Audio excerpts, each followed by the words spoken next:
There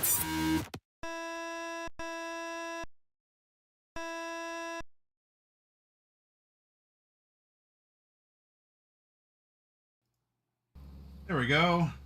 We are back from the opening movie. Perhaps it'll be the final time that you see it. It is getting ready to retire. This is session 33. We've been through a lot. In fact, now we're having a session 0.1. It'll be a very casual night. I don't know if it'll be like the full 4 hours, but it would be good to get together as a team, talk about the things that have been happening, the things that could be to come, and what the crew is going to do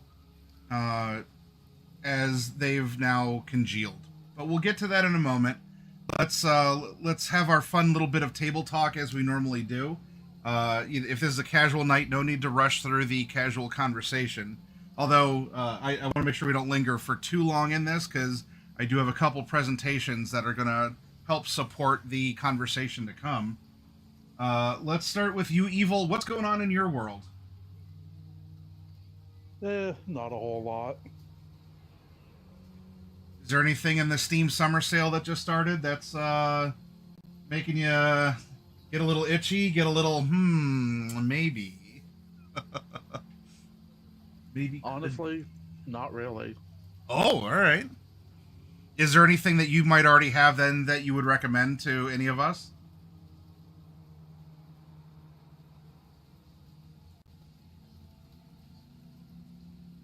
I did see some tentatively good reviews for the Star Wars racing game.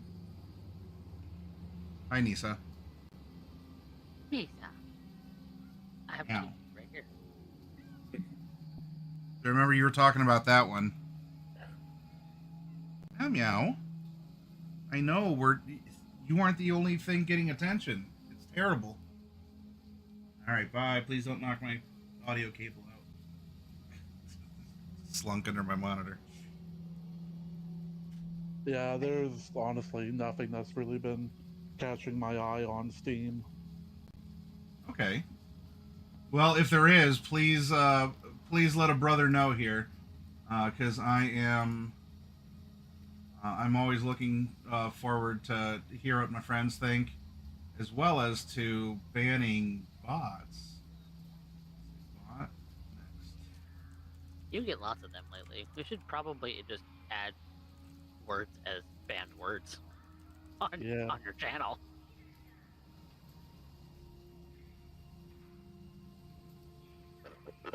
That way they don't even show up. There we go. Reported. Let's get that account off of this platform. As if Twitch has terms of service they enforce. That bot will be back. I mean, that bot probably won't be back, but another one will. Yeah, another will rise up and take its place. They are a terrible. They are a terrible Hydra, the spam bots. Yep. How are you doing, Chameleon? Any table talk stuff for us? Anything going on in your world of broadcasting or video games or unique observations to bring to the table? Well, after last week's session, that weekend I did almost 14 hours of streaming, so... Oh, which is the most I've ever done. Nice. Did a near 10-hour stream on Sunday, which I think I can only possibly do if I'm playing Minecraft, because any other game gets me way too wound up. Nothing in the Steam summer sale page, but I hit my wish list to see what was on sale there, and realized one of the games I had wishlisted like December of last year is actually out now, so it's called Save My Scrap. It's about like an android lady that you have to repair. Okay. And it looked really interesting. It's like a visual novel game, I think. I don't know, I haven't played it, but I'm gonna get that soon. It's like it released 2 months ago, so I'm a little behind. Well, I look forward to hearing about it. No spoilers, but the description on that immediately sent me into my feels because it reminded me of an anime called Maharomatic, and that's an anime that Yeah, interactive visual novel puzzle game. Okay. oh, if you like visual novels, boy, do I have an announcement for everyone out there. Uh, Yeah, that's all on my end. Coffee Cat, howdy. You have anything Howdy. you want to throw out there for us? More chaos. There is more chaos being had on the shows on my channel. Vampire the Masquerade is going pretty strong. We have San Antonio by Night Blood Gambit on Wednesdays, and Brisbane by Night's Hellfire on Saturdays at 10 p.m. Eastern Time each.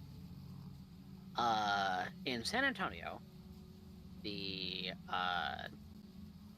crew is still working on trying to infiltrate the Anarchs in order to claim the city for the Camarilla and build a better Camarilla in Texas. They've maybe run into a few snags along the way. Snags that sometimes the dice ruled in their favor, and sometimes the dice did not. In the last episode, I really only got to like 2 of the characters because the party had kind of split for the most part. So we touched base with Jacob, who was, I forgot, went to go and see somebody. Forgot who. My brain is rot. And then Alice went to also go see another member of the ministry. So they're trying to play their connections, see if they can win themselves some friends. Actually, Jacob went to go see Baron Velda because he is announcing basically that his coterie is switching sides. That they no longer want to be involved with Jameson, they want to be involved with her, essentially. So That's a lot going on. that is a lot going on. It is. I think it's intentionally to stir the pot because they believe that Jameson is put out a hit on a member of Batista's domain and is making moves against her quite aggressively. But there's more afoot than they realize. So stay tuned for more San Antonio by Night Blood Gambit, and we'll find out if these Camarilla agents, can spy their way into becoming the rulers of the city. That's just on Wednesdays. Then there's Brisbane on Saturdays too. There's Brisbane on Saturdays. What's going on for my character Clayton specifically is his daughter has been being watched, and to protect her, members of a splinter cell of the Society of St. Leopold, a vampire hunter organization, they have essentially, the splinter cell has essentially kind of cordoned her off from both Clayton and the Society's reach. So Clayton's just trying to wait and see what happens, because it's been a very bad week for the poor man. He's lost a lot of people. Well, tragedy comes with being a monster. Yep. But he's still trying to hold together his coterie and essentially trying to guide them to into bigger and brighter things, like trying to save the city from a different kind of monster threat. A vampire that's not a vampire but is a vampire, called a Bali. Essentially, a vampire demon. They're trying get rid of that thing, because it is apparently the source of all the threats that are going on in the city. Or at least related to, if not directly related to. So lots of role-playing going on, lots of fun things here.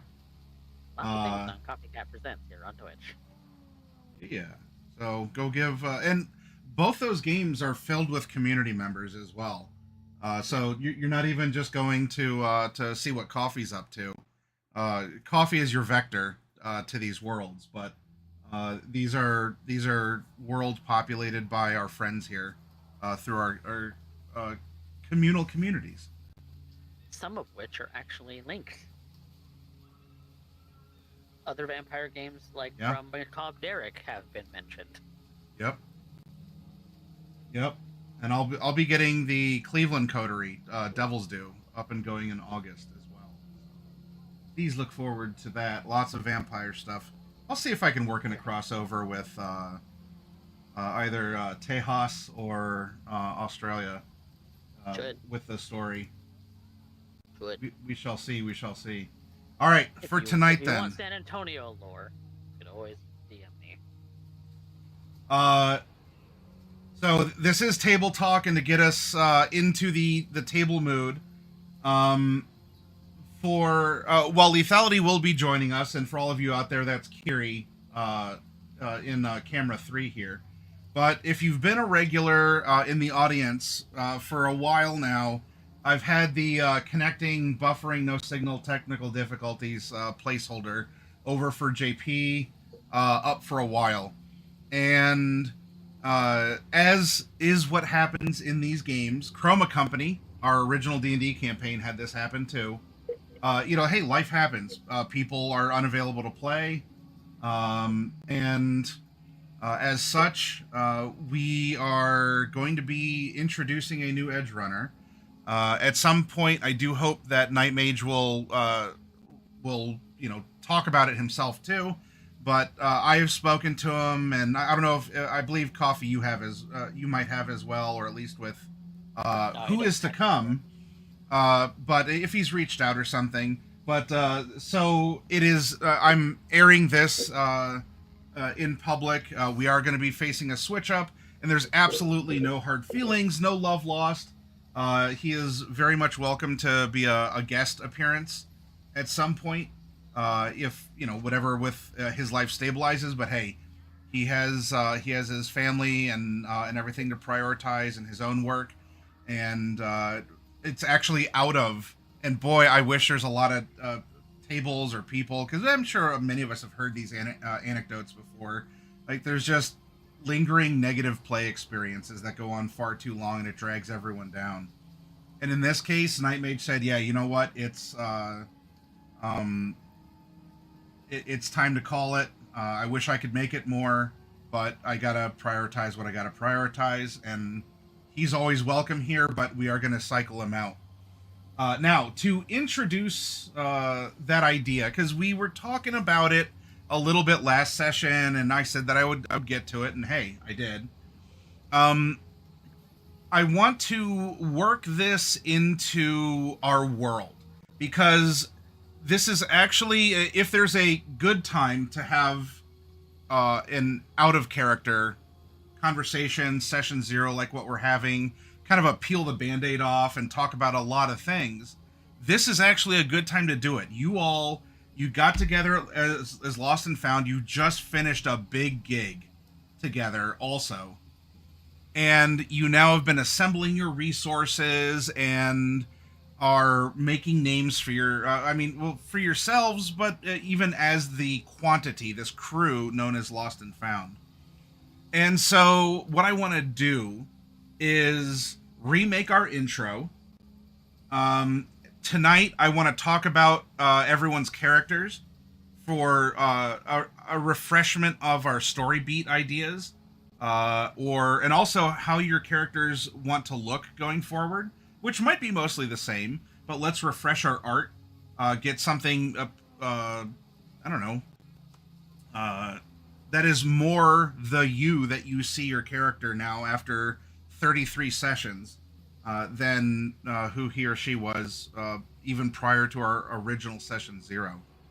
And if you recall, in game, we had an event. This is why the date is just late February, because we sped over 2 weeks with our shopping cart episode, or session 32. But during that, you were invited to come out to a concert called the Freak Show. And the Freak Show is going to be held at the Forlorn Hope, which apparently my headset going out. I didn't get a warning beep. Hang on, let me plug this in so I can hear things again. That might help.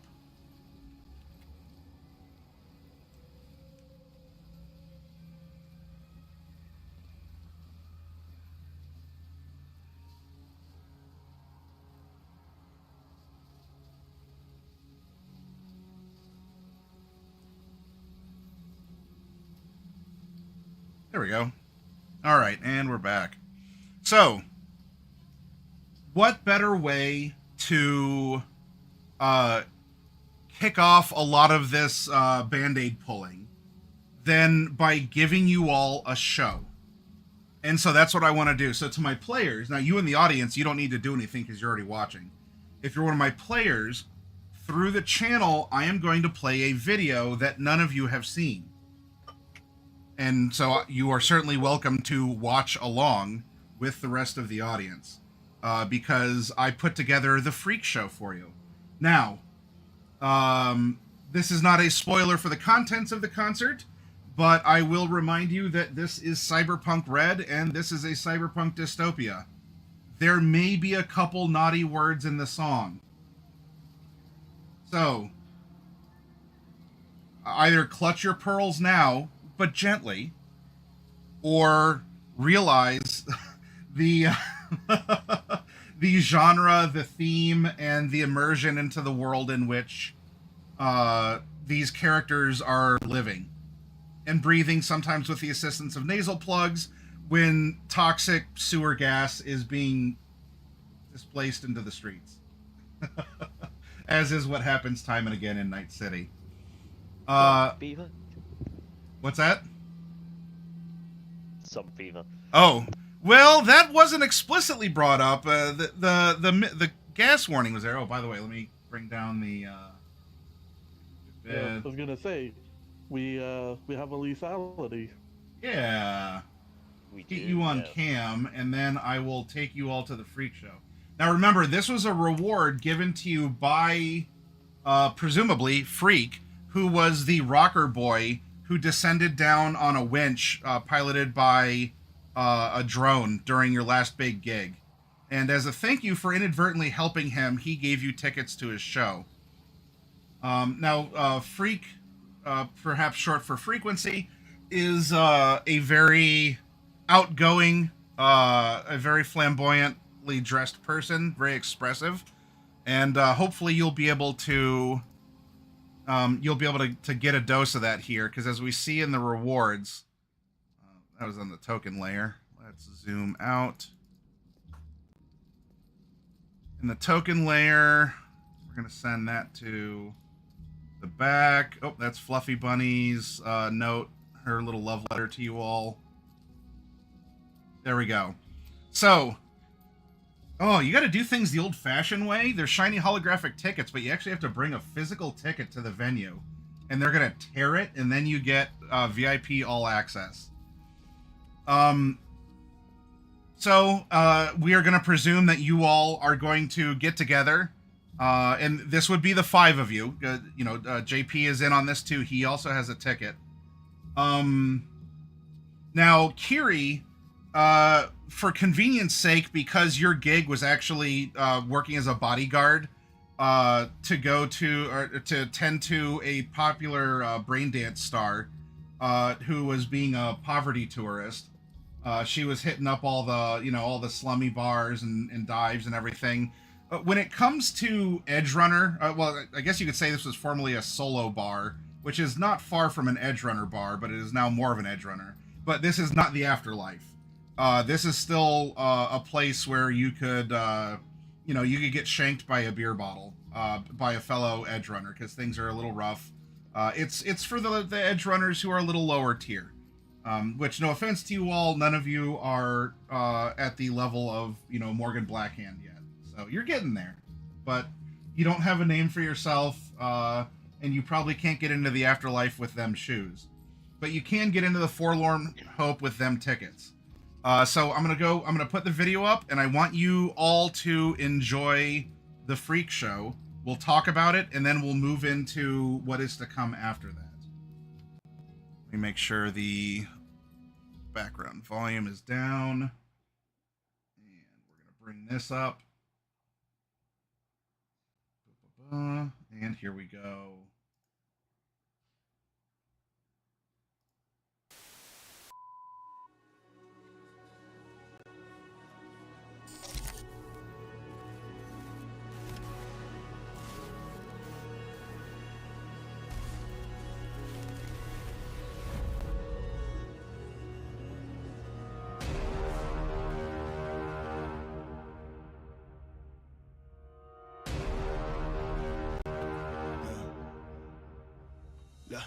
Almond milk with the Wheaties for breakfast. Eat my baby for dinner. Had to switch up the methods. We don't hang with pretenders. I'm the 5, 4, 3, 2, 1, yeah.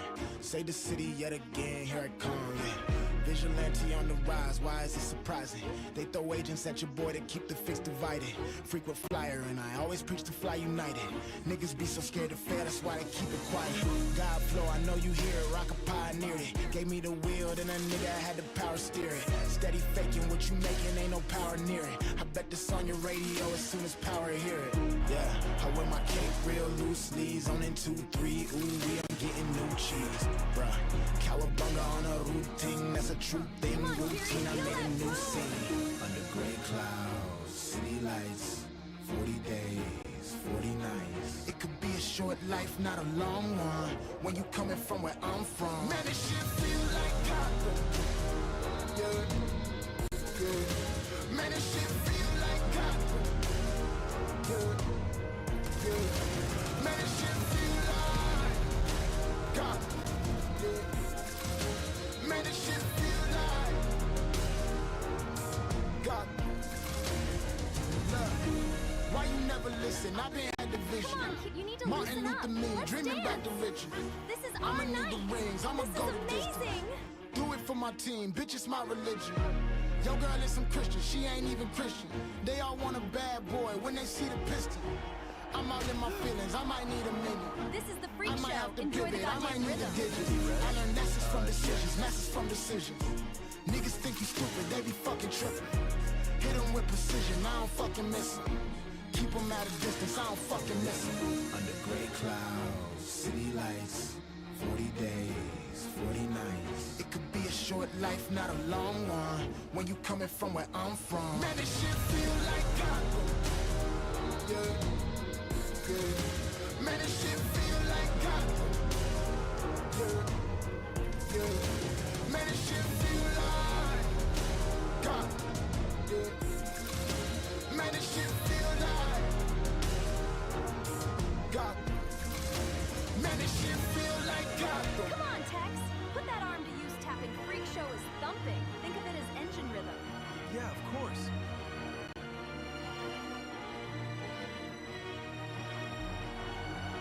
See?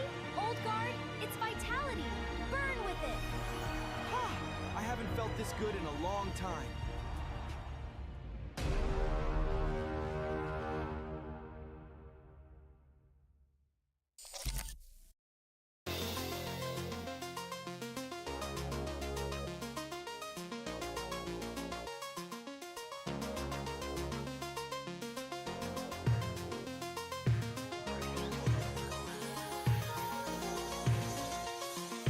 All systems go.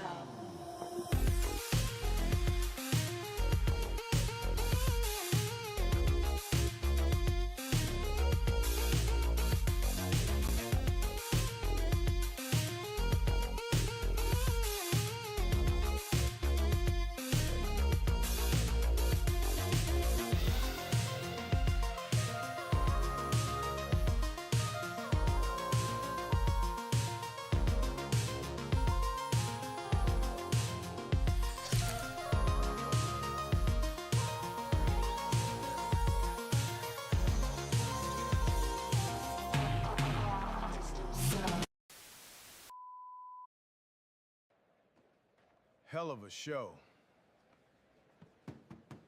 Got me thinking. We need to talk.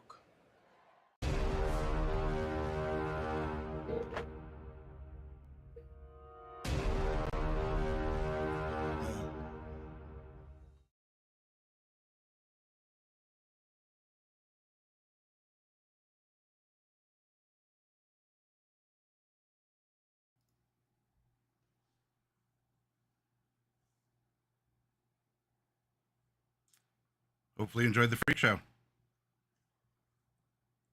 Well then. All right. Yeah.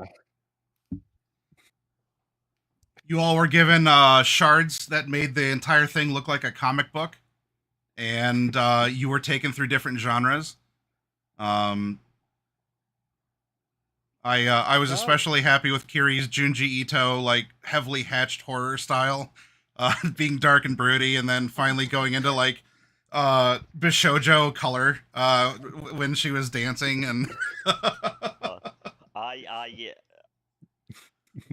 yes. I look like a stressed character out of Attack on Titan.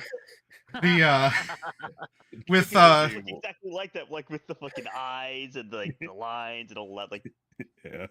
Because you're there kind of working, but also like you're hearing the machine gun sounds coming out of the microphone, and you're just, you know, it was stressful. This actually reminded me something. Uh-huh. On the topic of comic books, Absolute Batman is getting an animated show. Oh, all right. That's fine. I mean, it is about time. They've been doing the Absolute Universe for ages, and of course we want to have a look at what the inside of Darkseid's Nightmare looks like. Yeah, that'll definitely be a not Saturday morning cartoon. Well, the other thing too, like, Absolute Universe is only like a year old at most, I think. It's yeah, is it? It might be a little bit more than a year, but yeah, it's. I think it's a couple of years, but not more than like maybe 2. In the grand scheme of things, it's still pretty brand very new. very young, but comic book universe. It was 2024.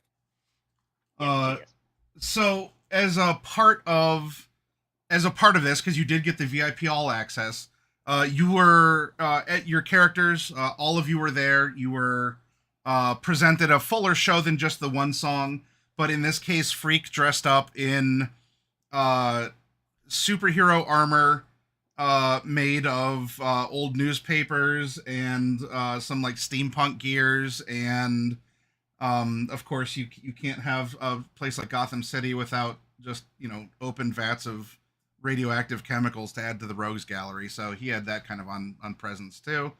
But of course, a legally distinct symbol on his chest, it was a two-tailed rat. Think of any of that whatever you will, but after the show, you would be able to sit down with Freak because you had the tickets. And if there is anything in particular that you wanted to talk to him about or ask him, then you can. And, you know, at the very end of things, of course, then we snap back like all the AR shards. You can, you know, whatever, you return them or whatever, because the show was over. And that's when we had like photo real JP sit down, kind of tap out a rhythm and say we need to talk. Because JP, again, for reasons that I want Night Mage to express, he can come up with any of the specifics, but for one reason or another, the old man still wants his retirement, but perhaps he realized that he's not fit, he's not cut out for the physical portion of edge running anymore, or, you know, he wants to take a step back, and he could still be your fixer, but for purposes of age or danger or his own machinations. I don't know. Again, I want Night Mage to actually come up with this. I don't want to tell him, you know, what's going on there. But he, you know, JP as a character would still be accessible to you all and may very well still just be your fixer. But he would just be operating out of a out of his cube hotel, or something along those lines, keeping some distance. And then I will need to talk to his replacement, and you all are going to be having Fluffy Sheep join with his character concept, who at the moment sounds like it's going to be a med tech. Healing. So healing. Oh my god, healing. Cyberware installation. Cyberware installation. Healing. Yay! Also, fluffy sheep. Totally So, not an agent of Fluffy Bunny. Yeah. I will be real. It has been, a genuine pleasure having Night Mage along, and I love JP. But oh my god, healing. Yeah. So Fluffy wasn't able to join this week for this conversation. We can still go on and have a session 0.2 to include him. We are gonna need to. I want to naturally weave his character in, though of course, as we all know, as players at a tabletop, whatever the circumstances, he's coming in at an equal IP level to you all. There might be some suspension of disbelief. The circumstances are going to be whatever I can work out with him, and then we'll introduce that to you so that you all as the group can have a role play interaction of whatever it's going to be. Because I don't want to just tell you and then all of you are like, okay, wink, wink, nudge, nudge, we get it. And then, then there's no rapport. Because some of your characters may really like Fluffy's character. Or some of your characters may hate at least who you meet initially, whatever this concept of a med tech that Fluffy's bringing aboard. We're in the out of character. That's what's going to be happening. But I want to leave some things for the in character so that you can have natural actions and reactions. And then you all will have your opportunity to build and grow with whoever this character ends up being. So that is the announcement there. Now, slipping a bit in character, not that, we need to bring up character sheets or be super detailed about it, because this is, as we saw in the video, it's kind of like the backstage area. They're getting things cleaned up. And while JP had that candid moment of, we got to talk, because that would be JP telling you all that he's with you, he just can't be with you. You have this character, Freak, who is going to be sitting down. You'll be in the green room with him, and he won't have the paper mache cowl on, so you can look him in the eyes, and he's still wearing the rest of the costume, the tattered construction site tarp, which might have actually just been taken from the glasshouse atrium, because he was back there with UB. Hint: someone had to take UB's photo because he's taking a selfie, but that's not a selfie you're seeing.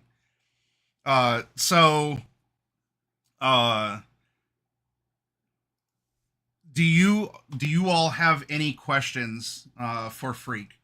Not that he has to answer them at all or truthfully, but you're sitting down. He's in his hero costume. He's got the two-tailed rat on his, displayed there. He will give you a very warm, I hope you really enjoyed the show. Did you like the comic book take on it? The things that you would expect from someone he doesn't have his head up his own ass as far as being a performer goes.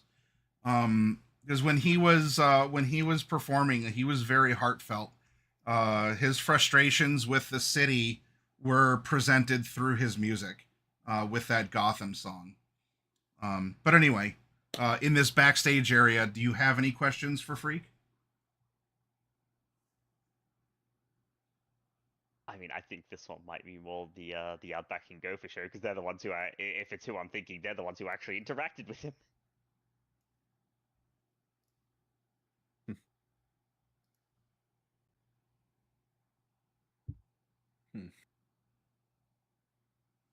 No, I think Outback kind of just enjoyed that. music is probably a pretty big thing in a lot of nomad families, so he's just sort of probably the closest kinship to any other kind of person is rockers. So Okay. glad to not be targeted by harmful sonic waves this time. Yeah, those were. Oof. Yeah, he'll kind of chuckle, rub the back of his head. Yeah, that wasn't a personal offense towards you or anything. It was part of the job. But at least it didn't kill you, and I did what I had to do. So thank you for putting up with it. That's kind of why I wanted to make sure you got these tickets. Shrugged it off pretty quickly, anyways. No chance you could maybe give me some of that for defending my car? I mean, man's got to work. Maybe we can come up with something. After all, I was hired for a job. You know how it is. Maybe I even need to hire you for something. And if I end up needing a driver, well, of course, I'd want to make sure my driver can get me where I need to go safely. Although safe is a bit relative. I did kind of ride in on a drone. As you can tell, I kind of like keeping things mixed up. Life is meant to be enjoyed. It was certainly an entrance. Variety and flash, it seems. Kiri's eyes tick out towards the breakdown star, who's probably doing a line of Sid Coke off the table or something.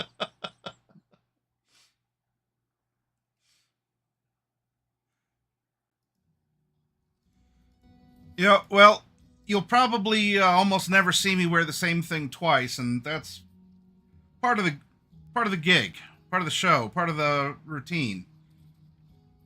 If people got used to how I looked, then they'd focus on me, not my music, not my message. So, I stay visually appealing, but inconsistent. Hopefully you don't think that I'm some sort of what would be the word? Gonk, I suppose. For dressing the way that I do. I assure you that while it's wild, it's a very purposeful kind of wild.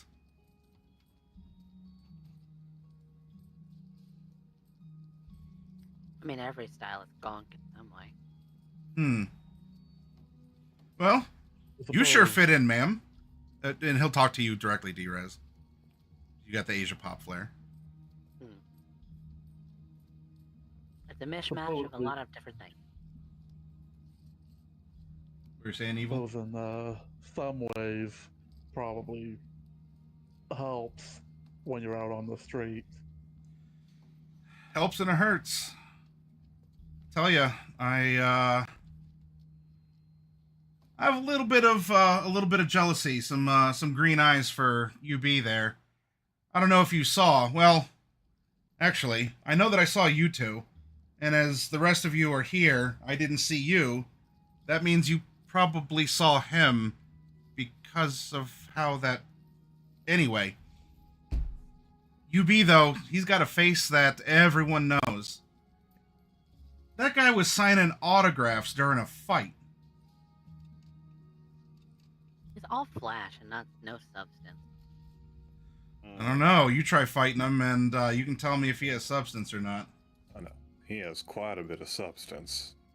He has linear frames level of substance. Yeah, you remember that poor golf cart just like. Talking about his style, though. Oh, well. His style is his. He's consistent with it. Everyone knows him. He's a walking advertisement. He makes good money for it, too. I end up blowing most of mine on, well, AR chips for random people at my concert and costume elements. But I have fun with it. I should put up. I wouldn't necessarily call him a sellout because I doubt that is the thing of his own design.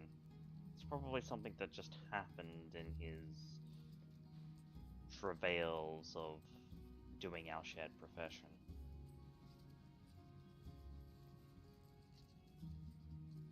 There's your fine Blasian gentleman.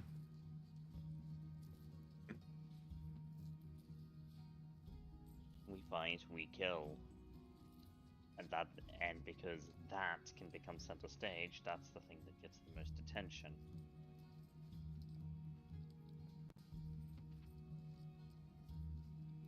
Why do you think the likes of... I hate even using his name. Why do you think the likes of Adam Smasher get such attention? Even from the public. It's not because of his looks. No. Yeah. Well, hate or loathe Trust me when I Smasher. tell you he is an ugly looking motherfucker. Hate him or loathe him, he's effective in what he does. And that's why he gets attention. You know, it's its own sort of currency in this city. Reputation. UB just comes across as rocker boy posing solo. Maybe. Maybe you'll get a chance to talk to him, too. I won't speak for him.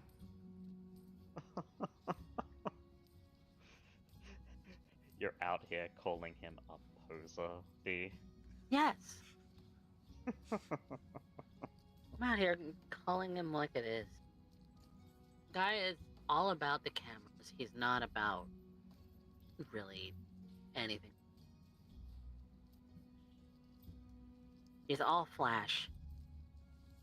Well then, D, if you think that, truly. And Kiri's just gonna put her hands on his shoulders. The next time he shows up and he's got his sword pulled, if you think he's all flash, then you can fight him. Yeah, from a distance. Like I can. Kiri in her mind is just like, my girlfriend's gonna end up getting kicked through a wall by a solo, but unfortunately I think that's the lesson she needs to learn. Hard lesson.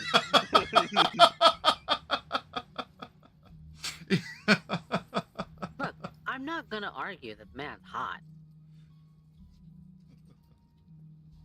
That's what sells when it comes to speed. I'm pretty sure I've seen his abs on some of the Hollow advertisements. Yeah, probably. Selling Mr. Studs or something.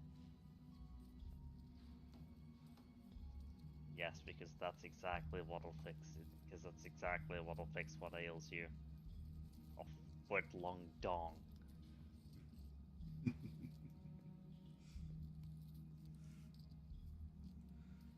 Well, I'll leave that business to be your own. I'm glad that you did make it out to the show. And I just want to let you know that while we did cross paths, I hope that there's no hard feelings. Things done in the line of work are things done in the line of work. You weren't the one trying to kill us. No. That was the coyote. From what I hear, you were professional, so we have no reason to be upset. You were there to do a job, we were there to do a job, you did a job, you left. In fact, I also remember hearing you, helping out with the acquisition of some new assets. Oh, yeah. A bit of a mutual exchange. A recognition of each other. How'd that work out for you? The new toy? Well, actually, I guess, quick question, would this have been after, or would we still kind of be in the process of jailbreaking it? You could say that's already jailbroken. We're in, the time period is late February. This is kind of a nebulous. It's sometime in the second week, so, wherever. Time doesn't matter. Yeah. If you would rather it be actually during the jailbreaking and just say, "Oh yeah, all we have to do is break the code, and then it's ours," Hopefully, there's no complications. You're welcome to do that too. foreshadowing for D-Res getting kicked in the face by a giant. Just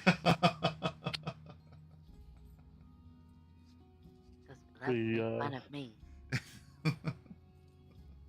We got it broken, so it can actually load up some smart rounds into that thing.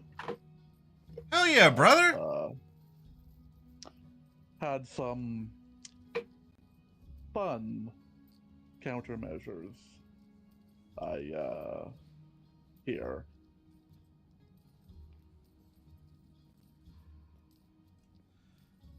It looks pretty badass. Even if it didn't work, I'll tell you, it looks badass. You can scare some people away just by having it follow you around.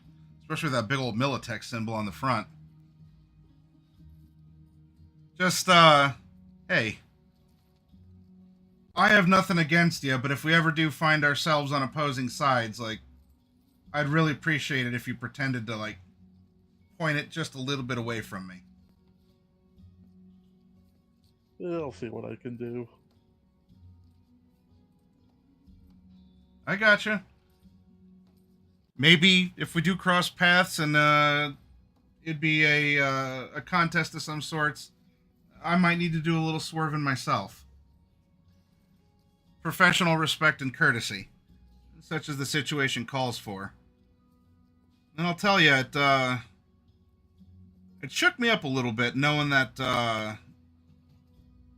the same fixer effectively hired me and then hired another team too. I don't quite like crossing paths that same way. I might be a little. I'm newer to this than someone like UB who's been doing it for a longer time. But you know. Normally not the way. Events as large as this one will normally call for 5 or 6 different objectives and therefore 5 or 6 different running teams. It's also not uncommon that a fixer would go ahead and hire multiple running teams to do the exact same thing, which is a major faux pas. Madame Vespa was playing very dangerously when she did what she did. Trust me when I say it doesn't sit well with me either. Other fixers will eat her alive, no doubt. Tell you though, I don't know what she paid you, but she paid well. And that's 2,000. And that's the only reason why she's still in business is because she pays well. Wouldn't be surprised if she's court backed. Oh yeah. I will say, your guys' big distraction was exactly what we needed to get our job done.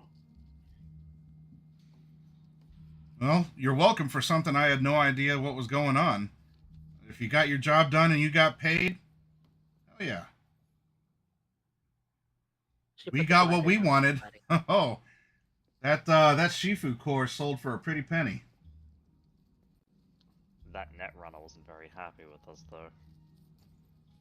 Yeah. Netrunner would be happy if that architecture was just fucking forward. I can't say that I knew about her prior to this job, but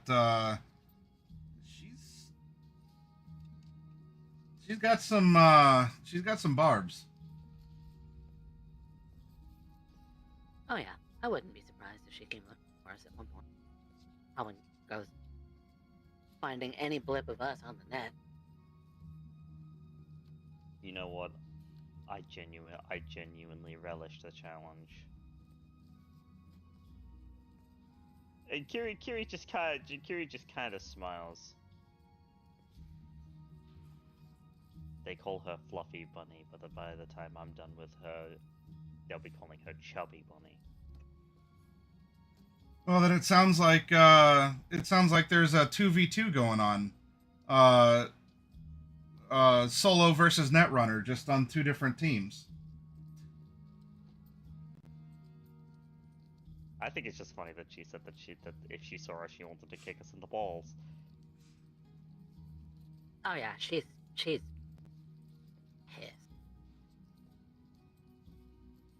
Well, little internet troller's butthurt, someone called the Wambulance. I said Well, that right, didn't I? She looks at D. She looks at D because she just used a whole bunch of internet ladies. Like, I don't know if that's correct. That was correct, right? Well, wouldn't be the first animal I've turned to roadkill. Ooh. Honestly, had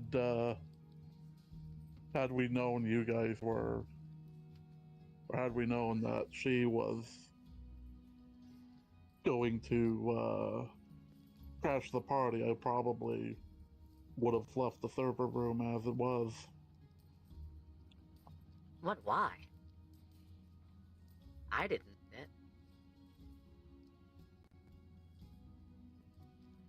Leave her to be able to use all of the maybe like security cameras, maybe turrets. Who even knows what connected that thing? To be able to do whatever she wanted with, you know. I mean, we did disable the cameras and stuff. I mean, I turned the physical system off, but if she was in the network, she could just turn it on from the inside. Yeah. If she got control of the whole network, then she would have had everything that she needed to fry us if she really wanted. Remote server boot. No, in that situation, you did exactly the right thing. Although, not necessarily in the way that I would have gone about it. But hey, I'm very sad about all computer tech. Yeah. Yeah, But, I can yeah, imagine. It's not the computer tech that I'm worried about. I can imagine she was quite perturbed. I never actually saw her, but I was there when she was flown in on with the crate, with the delivery, making sure that the roof was clear, and she was waiting for her signal to come out of that crate and crawl through the ductwork and do her thing. Actually, I imagine Kiri actually has her copy of the note. She just kind of slides it across the frame for him to have a look at what she wrote. Yeah. So I've never seen this lady either. Well, never seen her face to face. I've only heard about her from you. I'll tell you, she's consistent at least. There's vibes with how I checked her. Though, hey, maybe you could end up doing something with this. There's opportunity in everything. You have a sticky note with some apparently super good, famous netrunner. I wouldn't throw this away. Just kind of slips it back in a coat. Wasn't necessarily planning on it, but it is very funny that we have made her so irate. Her nerd rage brings me joy in a way that I can't begin to express. She's just this with a flat face and flat tone. Damn, bitch, you scary.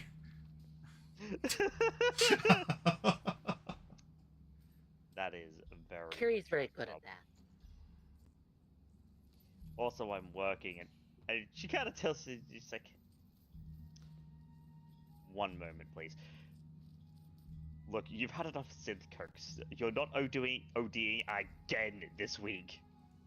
You gotta piss Trauma Team off at this rate. You hear her basically yelling over the din of the music as she's marching out of the VIP room to go and deal with this stupid bimbo braindance star who's just like, drugs!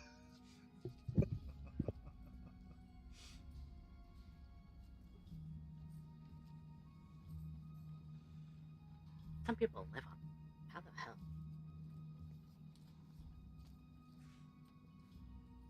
Well, I gotta say it was a pleasure meeting y'all. I gotta change costumes and get out of here. And I suppose you shouldn't see me in my true form either. It might break the illusion. So I'm gonna make myself scarce. Before I do, anything else? You want me to sign something? You got another question for me? Do you want, he'll reach over and he grabs, like a glass bowl. I specifically requested only, color shift-in candies in this bowl. Like, every M&M turns from, like, green to purple. Nah. I'm good. Ah. Well, actually, we're post 2026. There's not blue or brown ones anymore. Well, I mean, someone picked through all these out of a... I mean, it's supposed to just be a joke to see if someone would actually do it, so... I don't know. Y'all are welcome to them. He puts it on the table. Maybe it'll make a centerpiece for wherever it is y'all live. You don't need to tell me. Anyway, y'all have a good night. Thank you for coming out to the Freak Show. Maybe I'll see you again, huh? All City. But remember, if you see me, you don't see me.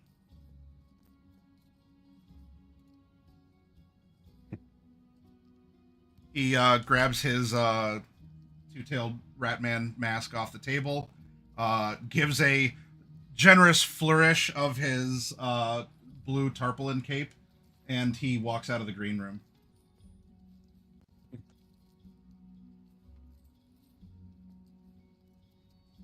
We can imagine that this is about the time that JP then kind of takes his place and, you know, kind of does the we got to talk after all this. Though that's something that will, again, I want Night Mage to be the one to come up with some reasons, even if he's just kind of spitballing a couple different ones, that would make for the smooth transition out. So for that night, hey, one of you gets to walk home with a glass bowl filled with color shifting candies. So I don't know, first one to put it in your inventory gets to keep it. And, this can then go into, it could be that same night. It's within the week at some point. The other video you as my players have seen. And I did put it very recently over in our Discord, so maybe some of our viewers have seen it too. But I'm going to play a second cutscene. And this is one where back at the Mega Building, at some point, D-Rez, because you've been finishing up projects and you have a lot on your plate, things to think about, you were poking into Ziggurat. I mean, this whole job was about them, and it was just in last week's session that you all were piecing together these clues on Ziggurat hired you to extract their VIP for Ziggurat. And this guy touched on some like really weird code, and there's just a lot of things going on. And as is what happens with D-Rez, she can get a little obsessive. She can get a little paranoid. Maybe she spirals a little bit. Maybe she even makes some poor decisions while doom scrolling or browsing that lead to something. And so I'm going to present to you all the cutscene where for a moment D-Rez seemingly has seen something in her personal investigation of Ziggurat, poking around some of its code. Of course, Ziggurat by Netwatch. That's important to remember because, you know, it was acquired by Netwatch. And so as you were poking around Ziggurat by Netwatch, something happened. So for all of you out there in the audience, if you haven't seen it, then sit back because you're going to go on another little bit of a ride. Let's switch over to it. Beep-a-doop. And beep-a-beep.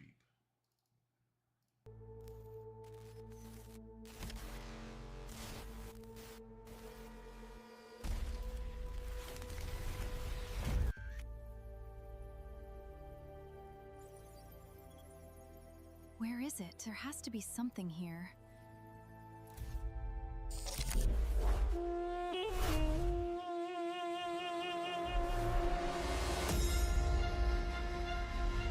These mortals have awakened the gods of old. We rise from our slumber.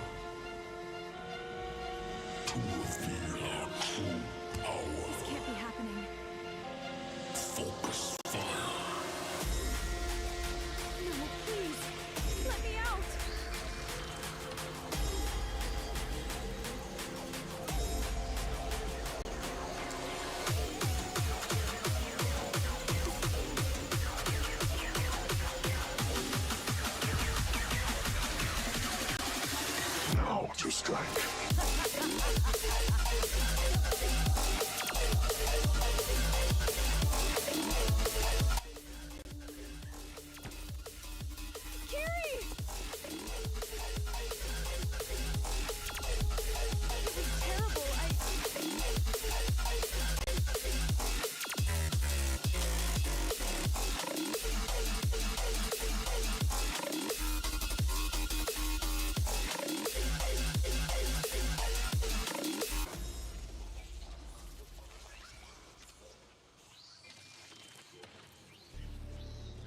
Now to strike.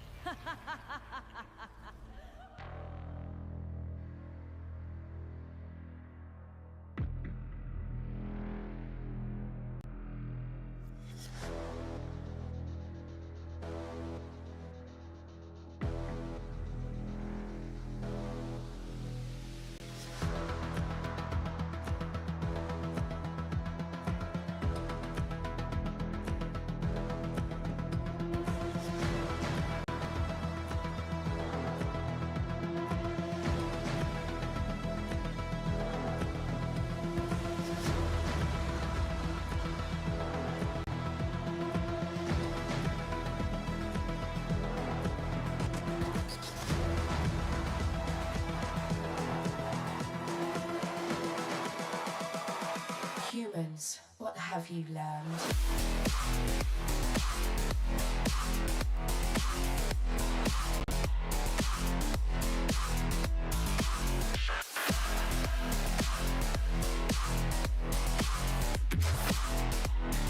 I was programmed to beat you.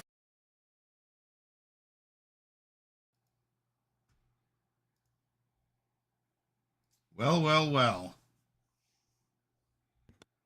Now, if Coffee and Lethality, if you two would like to do a little bit of role play in the moment of, as Chameleon put in chat, doom running, that's that might actually be appropriate. We just coined a new term here. So if anyone from our Telsorian Games is watching, I want this in a rule book now. You heard it here first in Night City 64. We have a doom runner.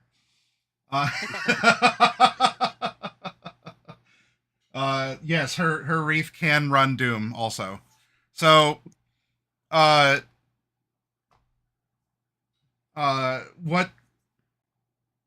happened, or during, before, during, or after here?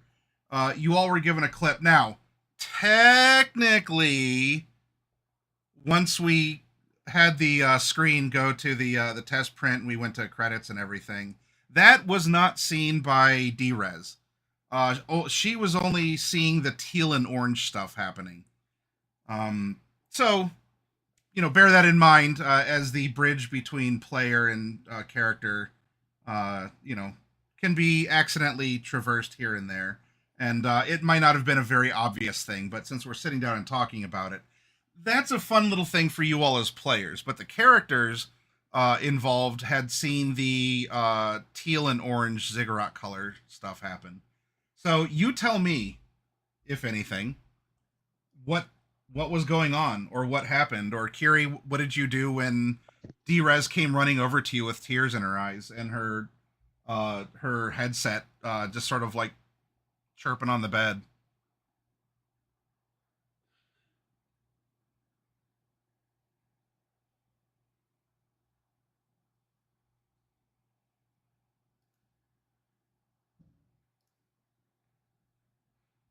Kiri's just kind of tilting her head, being like, "What?" I don't know. It just gave me wrong. Something is wrong.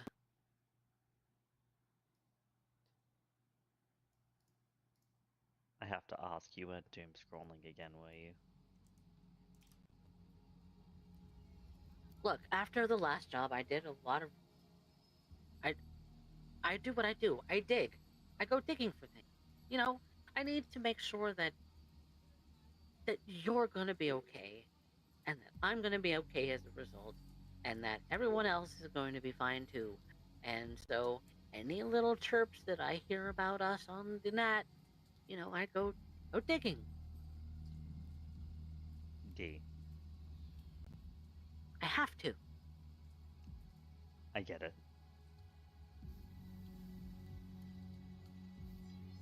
But I think the reality is we're not okay. We're edge runners. We don't get to be okay. You know what I mean? As much as we can be.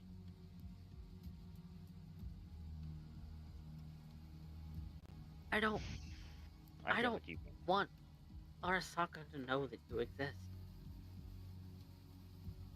I don't want people to know anything about us. To be fair, I operate under the assumption that they already do know and they're choosing not to do anything about it yet, which is why I'm keeping my nodes under the radar so that they don't decide to act on that information. No, exactly. But assuming that they don't know is not smart. Because they know. They're Arasaka. Surely there is a camera out there that has captured my face, and they've gotten access to that information.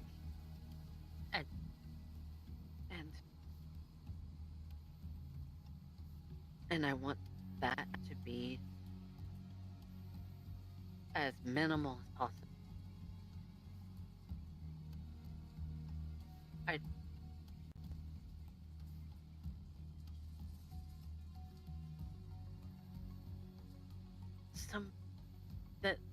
I don't know what it was. It just gave me all sorts of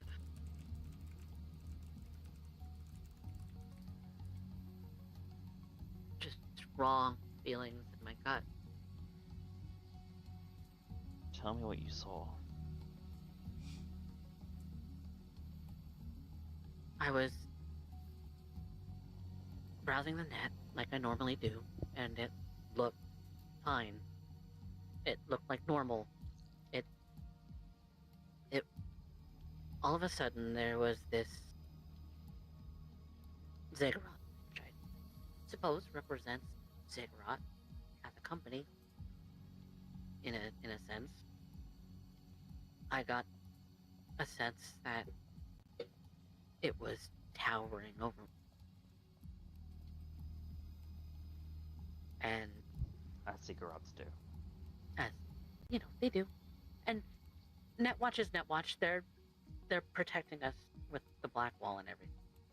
And making sure that people don't poke holes into the thing because rogue AIs and shit.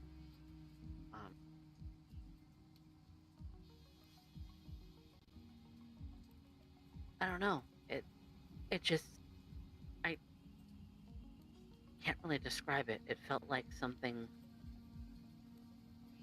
was waking up.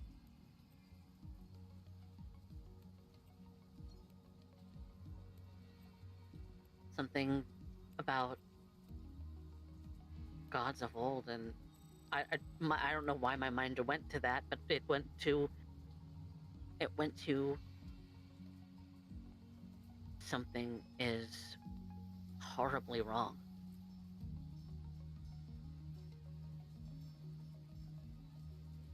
Because on the net, artificial intelligence. Yeah. Rogue AIs will destroy everything if the black wall is ever breached. Well, that's not guaranteed. The problem is no one knows what they'll do because they're emergent. Well, they think as advanced as regular people do, which means they become unpredictable. Machines don't care about people. No, machines are machines. Machines don't care about people, but what happens when you get a machine that thinks like a person? No empathy, but all the unpredictability and chaos of having a human brain. Exactly. That's what I'm saying, is that the black wall is protecting us Well, that one very much depends on a matter of perception.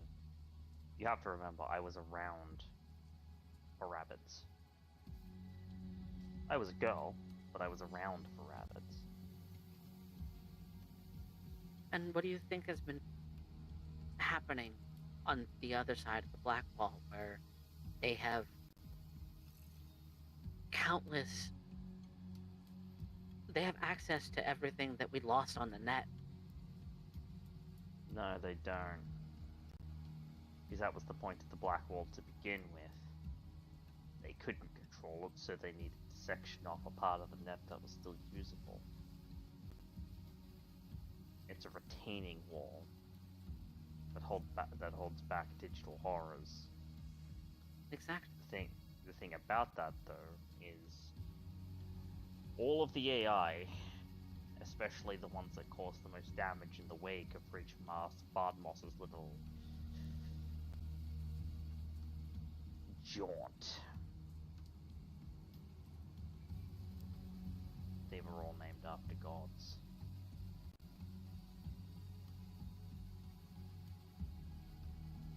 Yeah. So, if this don't like is that, some but... glimpse of a thing that you found, I would not be surprised if Ziggurat, or by extension Netwatch, have a rogue Rabbids invested AI under some special lock and key on a physically separated network somewhere.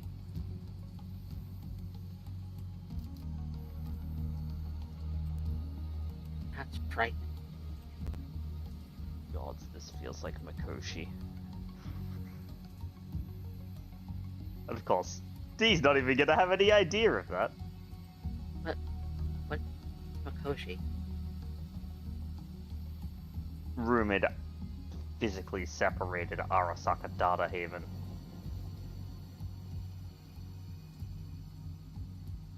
They Netwatch have something similar too.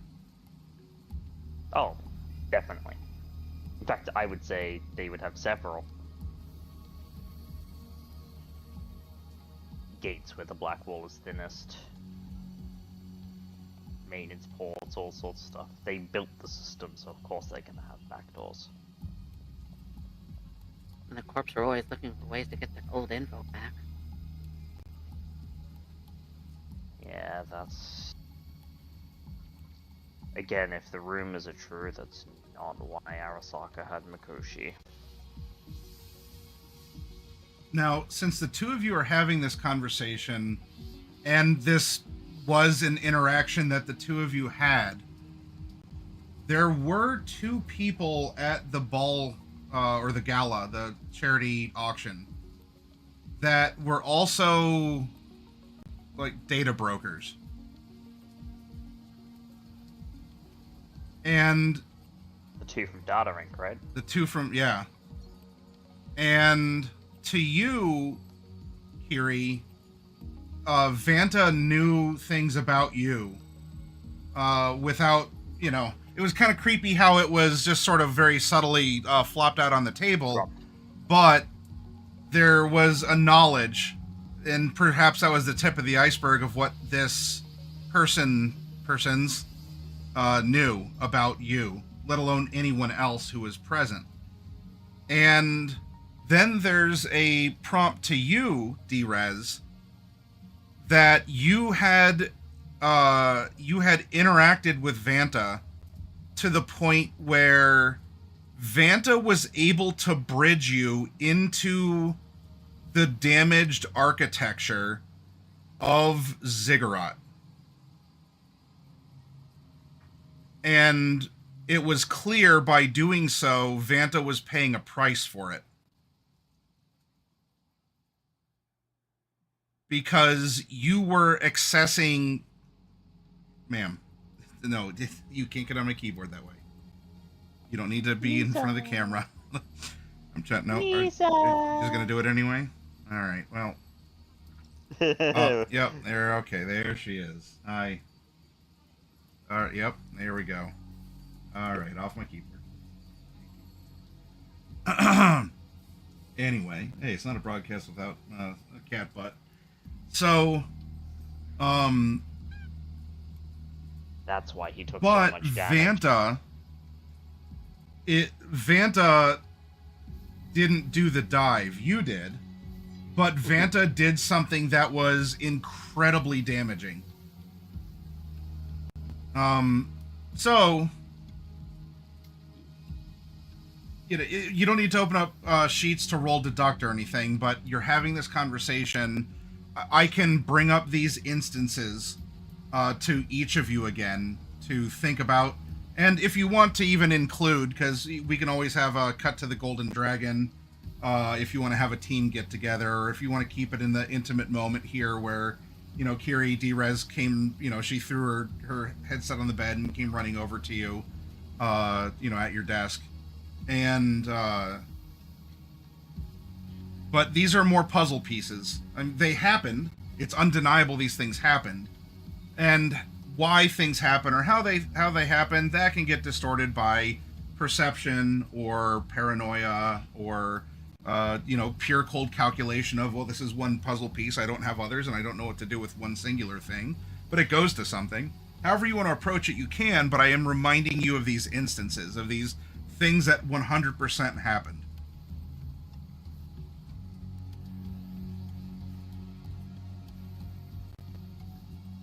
And Drez will definitely explain what went on with Vanta to Kiri. He was holding the gateway open. We're talking about a netrunner with enough skill to cohabitate into another physical form. Mechanical, but physical form, because I saw when the +1 went down. When the EMPs went off. Right.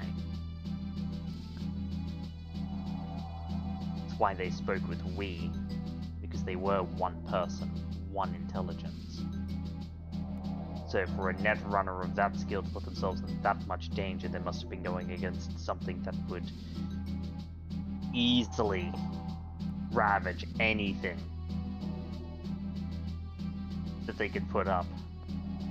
And the only thing that I could think that would do something like that quickly would be a rampaging AI.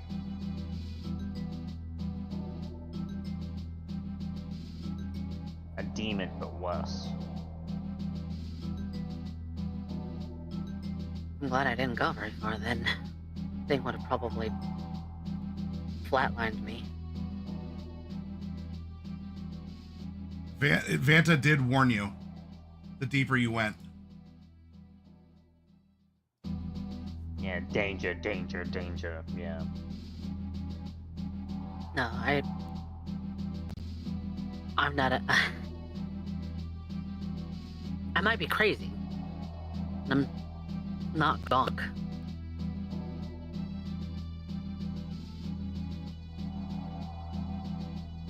I know when it's time to head back.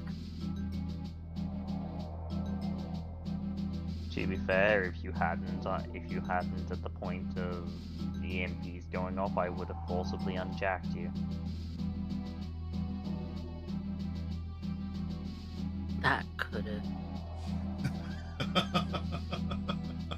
That's dangerous all by itself, too. Yes. Forcibly jacking me out could be just as deadly. I could get stuck. That's not how that works. I've been around enough netrunners to know that. Will you get kicked in the face by every black ice you've left alive in that system? I don't know the exact term, but left running? Yes. Will you get stuck? No.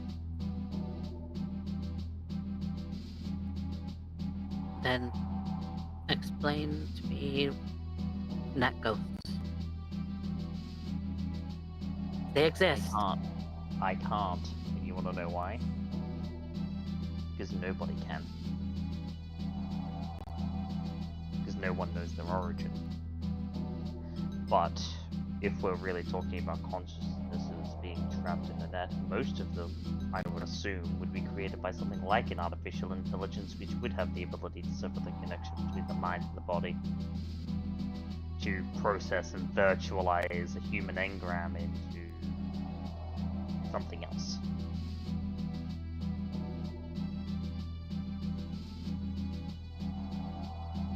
Chew up the bits, do away with the carcass. I mean, that's the rumor about Soul Killer, right? Oh. Yeah. So how More things that Kiri is peripherally aware of by having access to information that she was not meant to have access to while she was in Arasaka. I mean, it's only rumors but it's a real fear.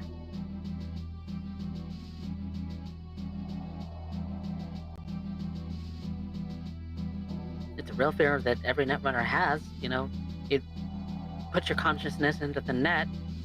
What if, you know, that connection is severed and, you know, your consciousness is still out there in the net somewhere, and your body is just dead to rights. Soul Killer, to my knowledge, is gone.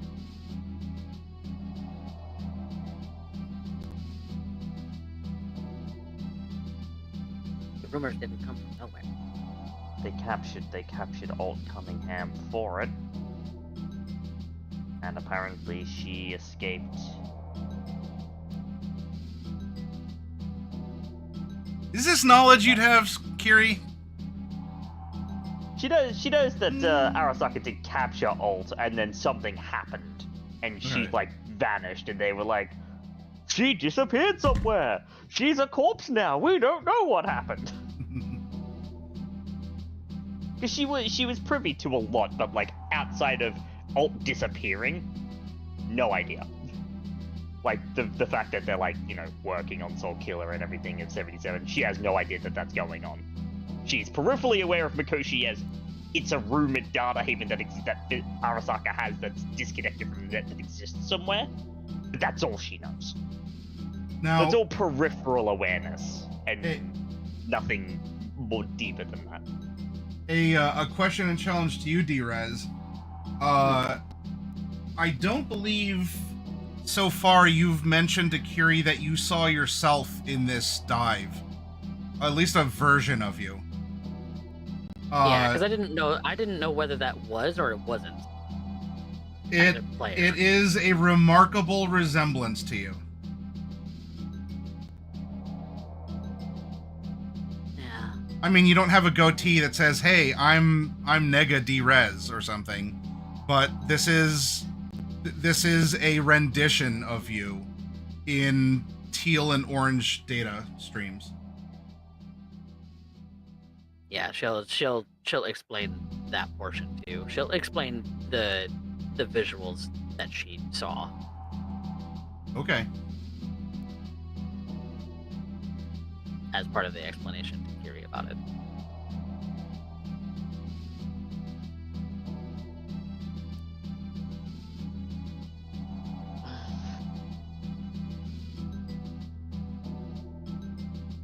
Like I said, all sorts of bad. Just vibes, just wrong, just that something is going on that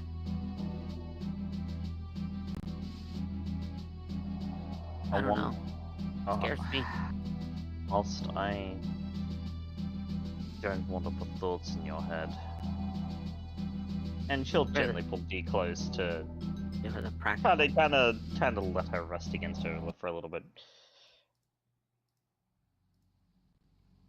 I need to highlight a possibility that is indeed frightening.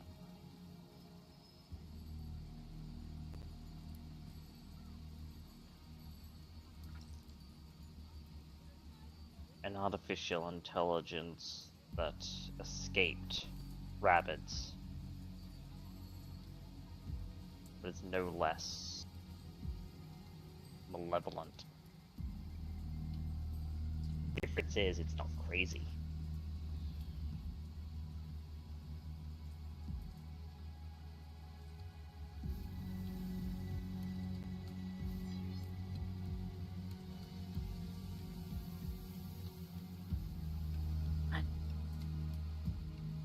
I don't like to think about that. It's something I don't we like may to think about anything coming after us. Well, we may need to.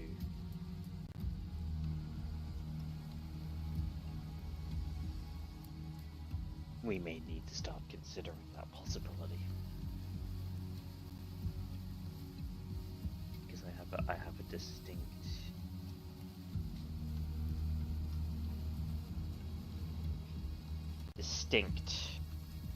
feeling that we'll be running into Ziggurat in the future.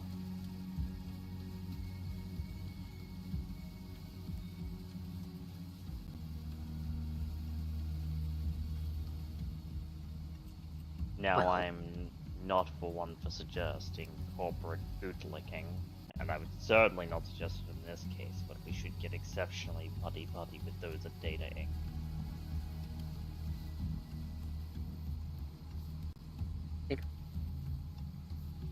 Maybe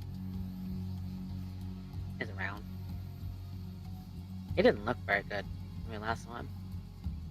No, but the fact that they have, if this is really the case, and the fact that they had a netrunner who could even remotely stand up to that kind of assault, proves that they're probably the only corporation in existence currently that would have the technology required in order to take on such a threat. If it indeed does exist. Because the last thing that we want to do is find ourselves getting sledged in the head by some malevolent artificial intelligence because no technology currently available on the market is capable of fighting such a thing. Self-ice? Gone. Neuroports? Gone. They have access to your brain. And that's not even just you who has a cyber tech, it's anyone with a neuroport.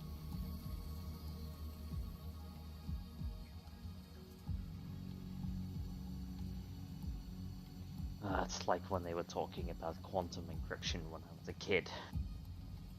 They were afraid that quantum computing would crack encryptions, that privacy would disappear. It did, but not because of quantum compute.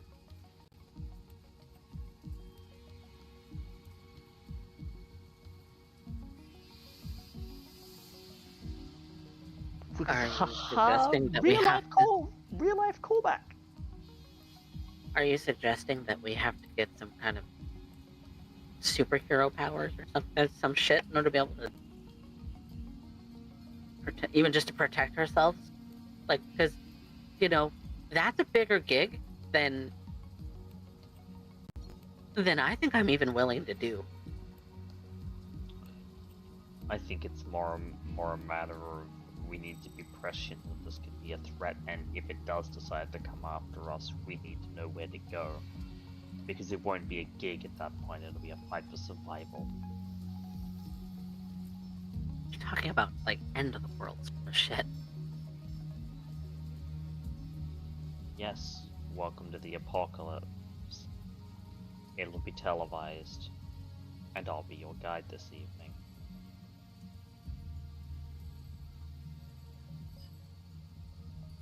I don't like... Hold on, no, you cut out the... I don't like the way that sounds, Kitty. I don't like the way that sounds either. But I've lived through a couple of apocalypses in my lifetime. There's a couple of apocalyptic events in my lifetime alone. You're not much older.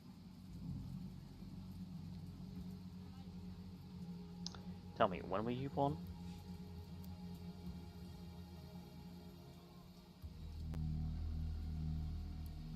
2039. 2023.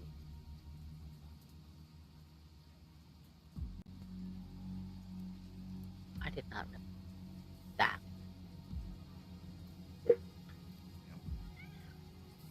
Technically, it makes me a little bit of a cradle robot, but What are you gonna do? We're adults. It's fine. Although, as a point of order, because we are going through this game sort of week by week, I do want birthdays for each of your characters, because maybe you want to do something fun on your birthday. And speaking of doing something fun, that also reminds me, each of you, if you're down a humanity, or any humanity, each of you get 1 humanity back for going to the freak show. Hey, let's go. I'm actually at full because I regenerated, 1d generated 1d6. What do they got with D? I'm at 59 of 60. Go.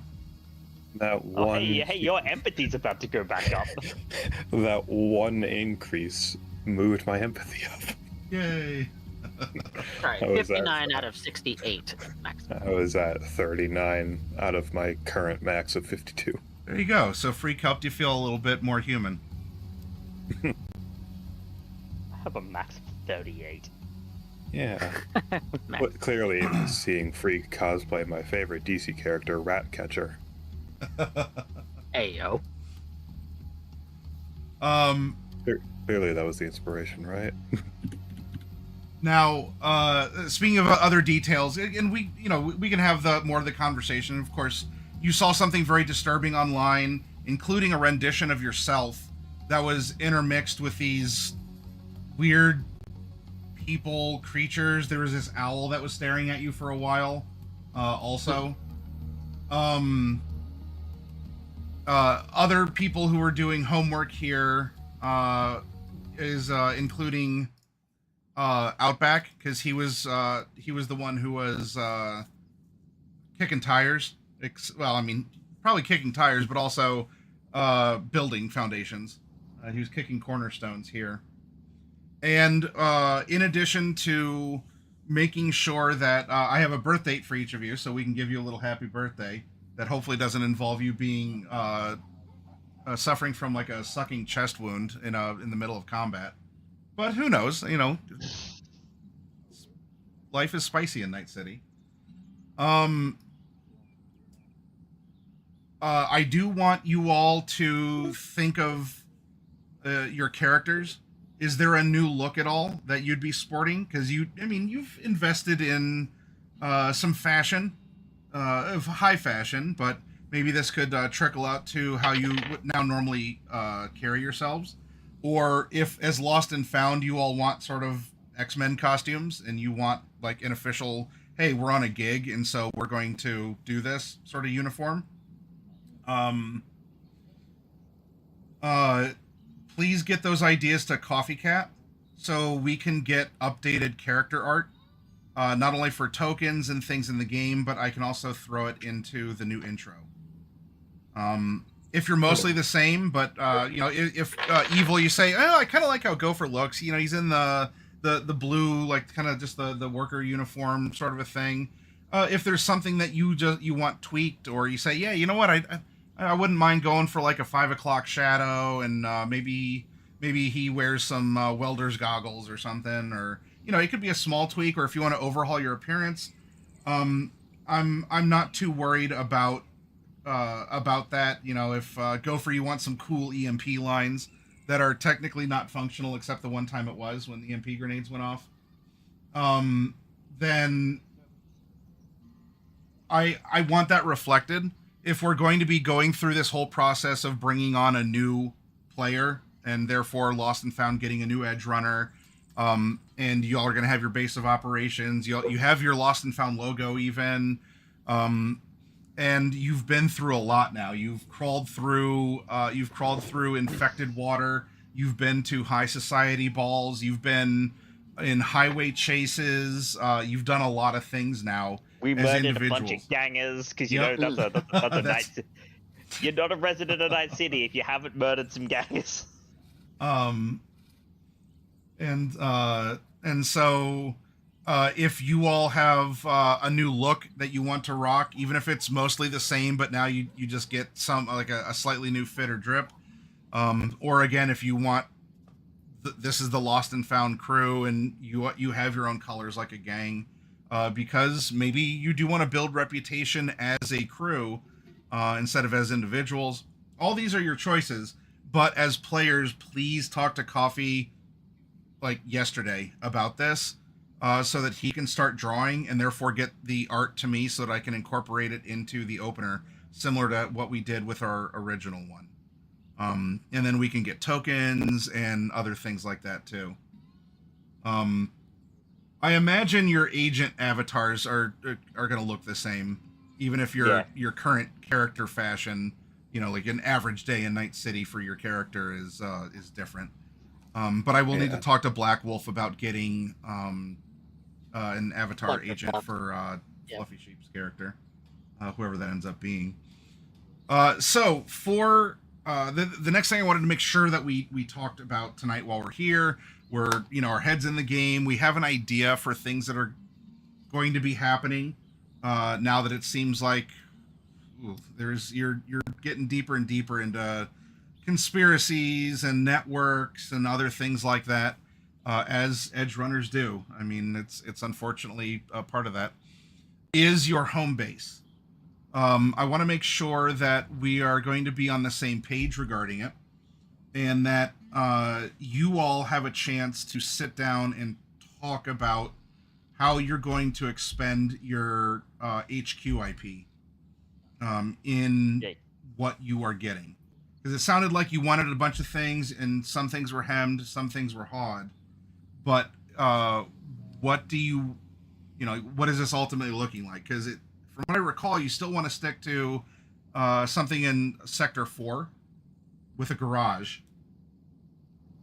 And we were thinking about the garage. I think it was more the thing that we definitely need to get is the rent decrease, because that gives a room, because we would need that to actually fit everyone. Now that's a question that I want to bring up too. Is the headquarters going to replace all of our rent? No. Is that what we're aiming for? I mean, eventually, well, actually, no. Even then, I would still say no, because we'd still need a place to live outside of that. For if we're all in the one place at the same time all the time, rockets exist. Rockets are purchasable. The other thing too is, if I'm not mistaken, we're looking for a 2-bedroom place, and the rules on the upgraded rent reduction allow an extra number of bedrooms up to double the original capacity, right? So we'd be going from 2 to 4. That still wouldn't be enough to properly house. No, because you can house everyone plus 1 comfortably. Is the rule? Yeah. And theoretically, if I get the upgrade for my car, I can just sleep there. Yeah, no, it is everyone plus 1. So it's why, for combis, you can have 1 extra person with you, and it doesn't count as sleeping uncomfortably. I don't believe it works like that for combis. Pretty sure it does, because it's a capacity of 1, and it's like any sleeping arrangements. It's you can fit another person beside you comfortably, but there are certain things that can take up spaces, like that massive Atom Smasher body pillow. Yes, that's a thing that's real and it exists. There are stats for it. Also, corpses also count as as taking capacity. Yes, but unfortunately, unless we're going to be finding something somewhere else. Yeah, it's basically so that I mean, if we go with those living in combis and stuff can get nookie without getting the uncomfortable sleep penalties. I mean, if we pooled money, we could pay the first month rent on an upscale Conapt and then get the rent reduction, which just makes it the rent of a 2-bedroom. And that would be able to have 2 rent reductions to have space for 4 plus 1. Yeah, we could do that. We would probably have to pay for an upscale con app. Probably have to pay the rent for the first month up front, which is $7,500. I don't have that kind of money. I'm a little flush with money, but I don't have that kind of money. That's why I said we would have to pool it. Yeah. And there's also a matter of, yeah, I mean, if 5 of us are living in a con app, we would be splitting the rent anyways. Which actually works out pretty well, because 5 people for a 2-bedroom apartment rent is $500 every month. Mm.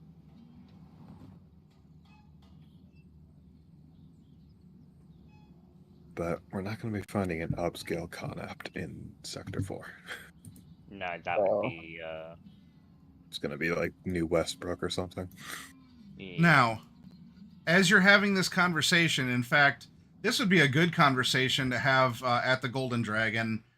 This would also be a good, like, a book note where JP's talking about his own role in all this.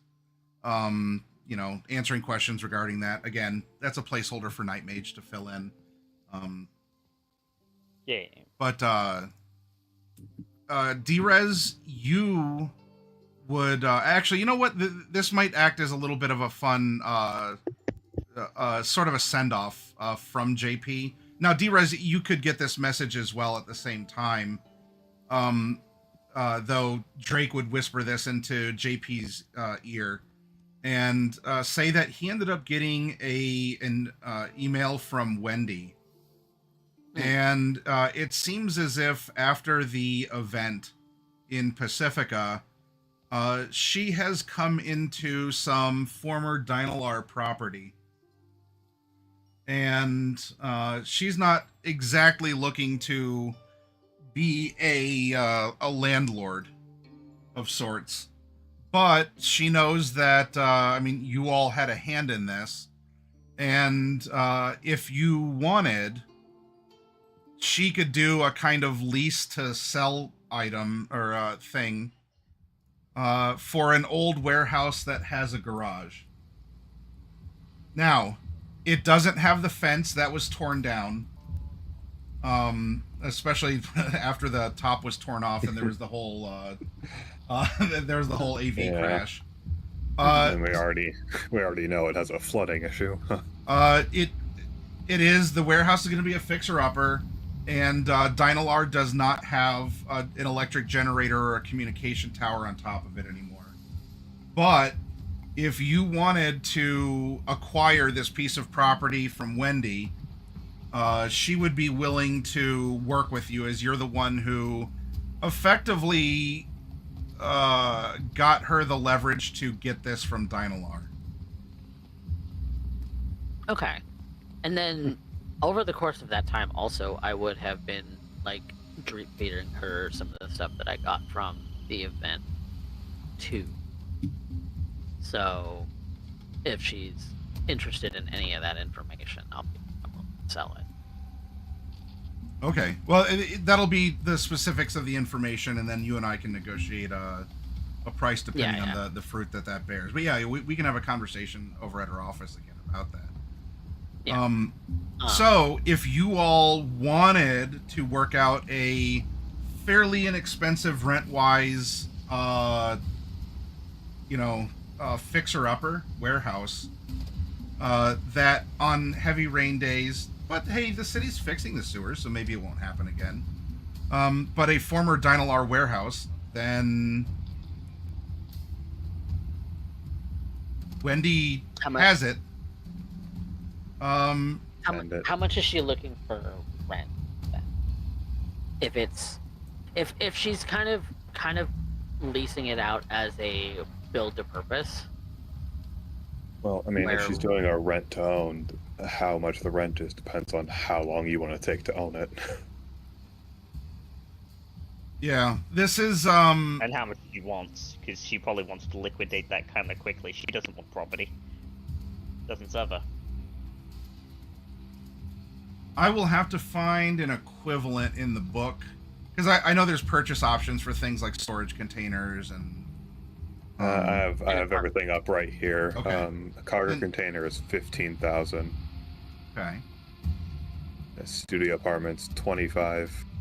2 bedrooms 35. Upscale Connept is 85, and a luxury penthouse is $500,000. Okay. Let's see. I have the little PDF. And then we have fixer-upper costs after that. Yeah. Yeah, You but I mean, wanna treat a that'll be fixer-up. HQIP. Yeah. I think we can generally say that every morale boost makes it slightly less of a fixer-upper. Yeah, morale boosts. There is like a luxury upgrade that adds like luxury items.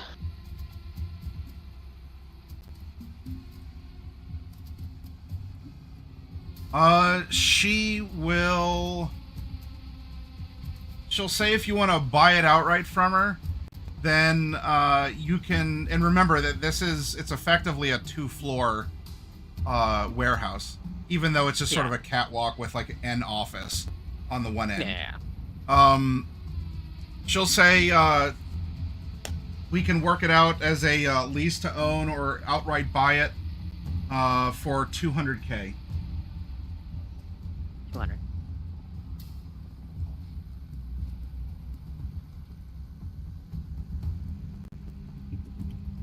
The neighborhood is but you know that and she knows that. She's being very straightforward with the offer because, I mean, she knows because in working with you. But if you all actually wanted this, then if we run that as a lease to own and we pay her $2,500 every month, it would just be, like just over 6.5 years to own. Yeah, just live that long. Or, pull off some crazy heists and make big down payments. Yeah. Or keep feeding her information, and instead of paying you, you could use the info feed to pay your mortgage. Exactly. Shit. Oh yeah, we're gonna get buckled down with a mortgage. Welcome to. I'm down to do that because like paying the 2-bedroom apartment monthly for this basically just turns each of our monthly expenses to 600, 500 rent and 100 food.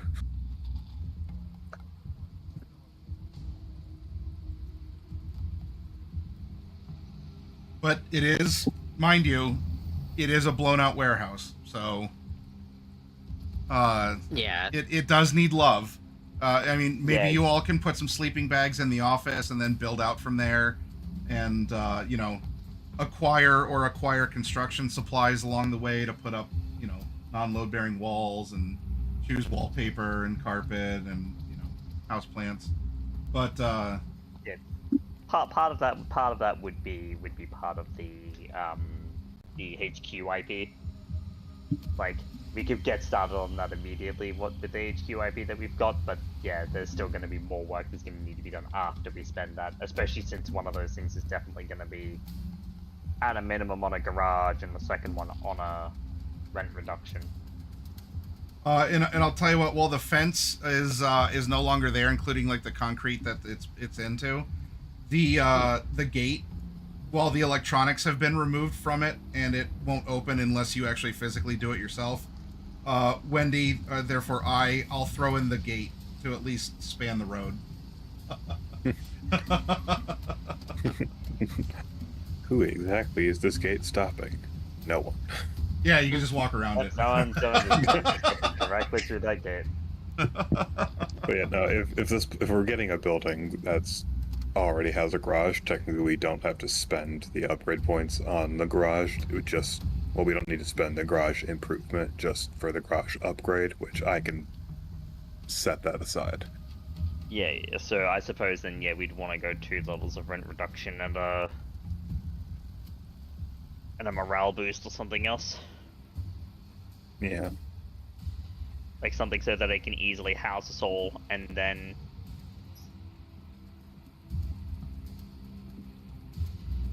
I'm good for that. I'll put my vote down for that plan. yeah, and then something to make it. Basically, we have the IP to be like, We can turn it from a blown out warehouse into a non-blown out a blown out warehouse. Yeah. Well, it's not a blown out warehouse, and we turn it into a non-blown out warehouse where we sectioned off an area that has some flat pack furniture and beds.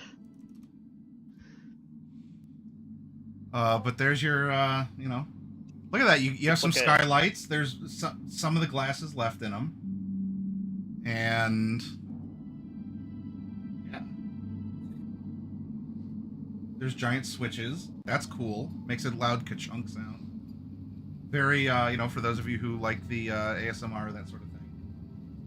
I mean, we can get Gopher to set something up to the switches eventually. I'm sure some sort of elaborate security system or Rube Goldberg device that slides you out of bed into your work clothes and makes breakfast for you that shoves it in your mouth at the end of the day. If unauthorized people enter the building, that switch will fire the railgun.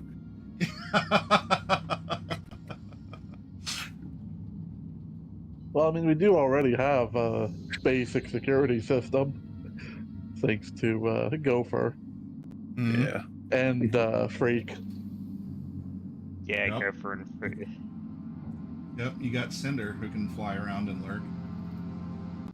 Well, Cinder's the gun. I guess you could name the drone Cinder as well. Actually, since you're getting into the guts of the programming there, what do you want to call the drone? What do you want it to respond to?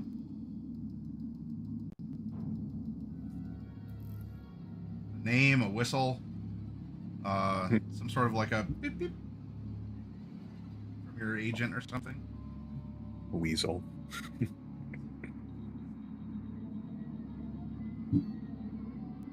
I'll have to give that a thought. Well, there's plenty of room for the to-be-named drone to fly around and play in here. And of course, as you want to build this up too, you can turn this into different rooms on either the main floor or the floor above, etc., etc. But as a reminder to what the interior looks like, this is what you would be getting if you wanted to rent to own from Wendy. Something else too. Since it's flying, it doesn't have the weakness that the previous drones that were in there had. Yes.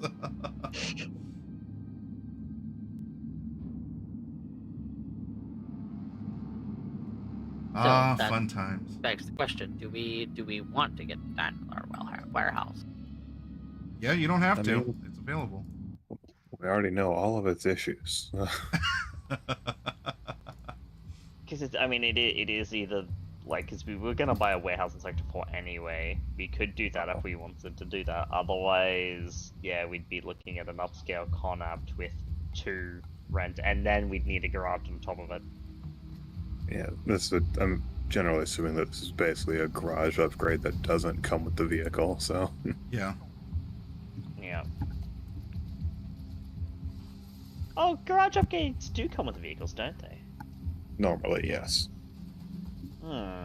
So I suppose that one begs the question: is having an additional vehicle worth it?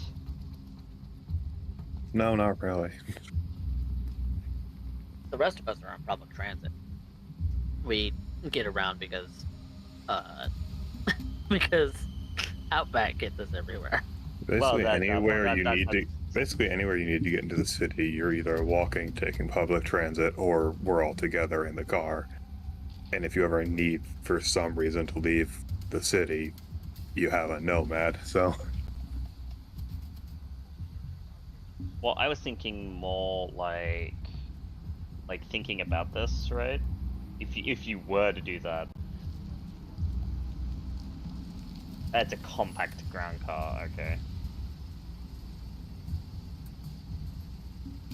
By purchasing and installing video upgrades that can't be sold, can't benefit from a motor or... Alright, so it only comes with a compact ground car, because it's gonna be if it came with a choice of a compact ground car or a bike, then maybe that might be worth it, because then you would have a vehicle that at the very least Kiri and Outback would be able to maneuver.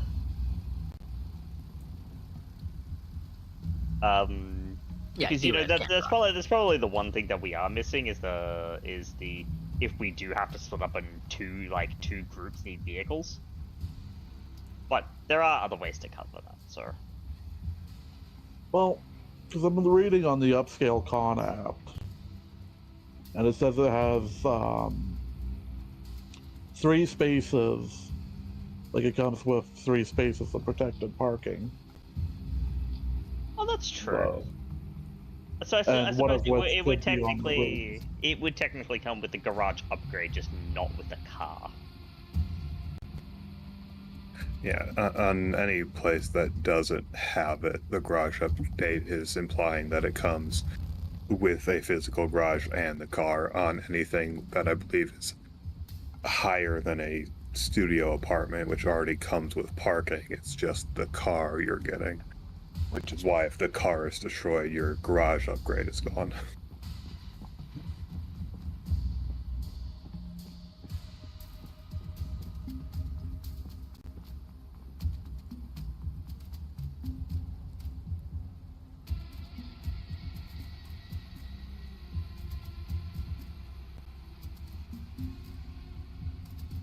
Well, it's an option for you all.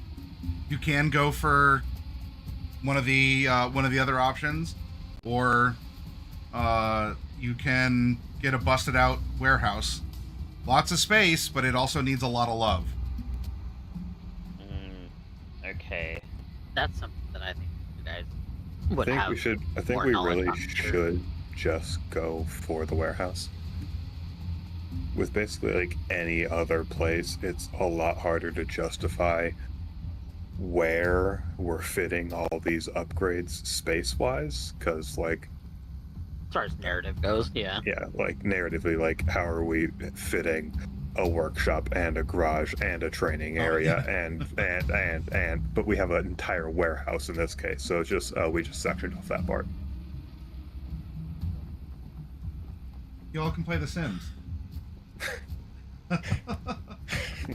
So I think the warehouse is mechanically and roleplay wise our best.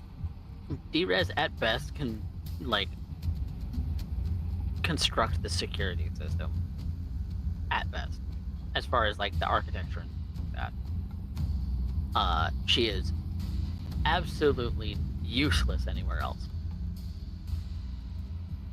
Yeah.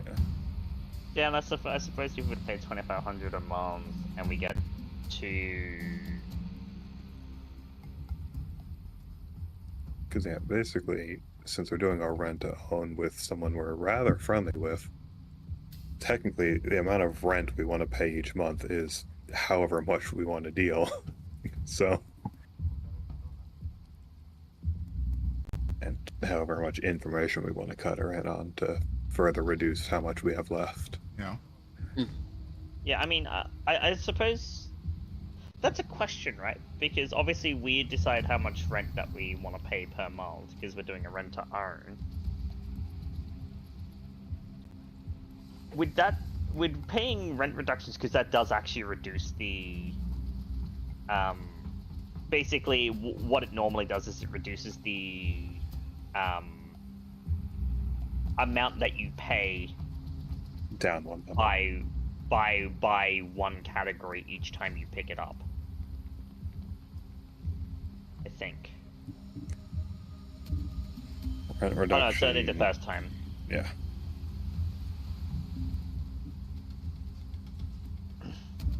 So if we're like saying we'd pay the equivalent of a two bedroom apartment, we'd picking up rent reduction say, we kind of gather enough passive intel that we basically pay $1,500 a month and have it considered as $2,500 a month. Because I mean it's still 6 years regardless, right? And I don't think we're gonna get through 6 years of game time. Not without a time skip.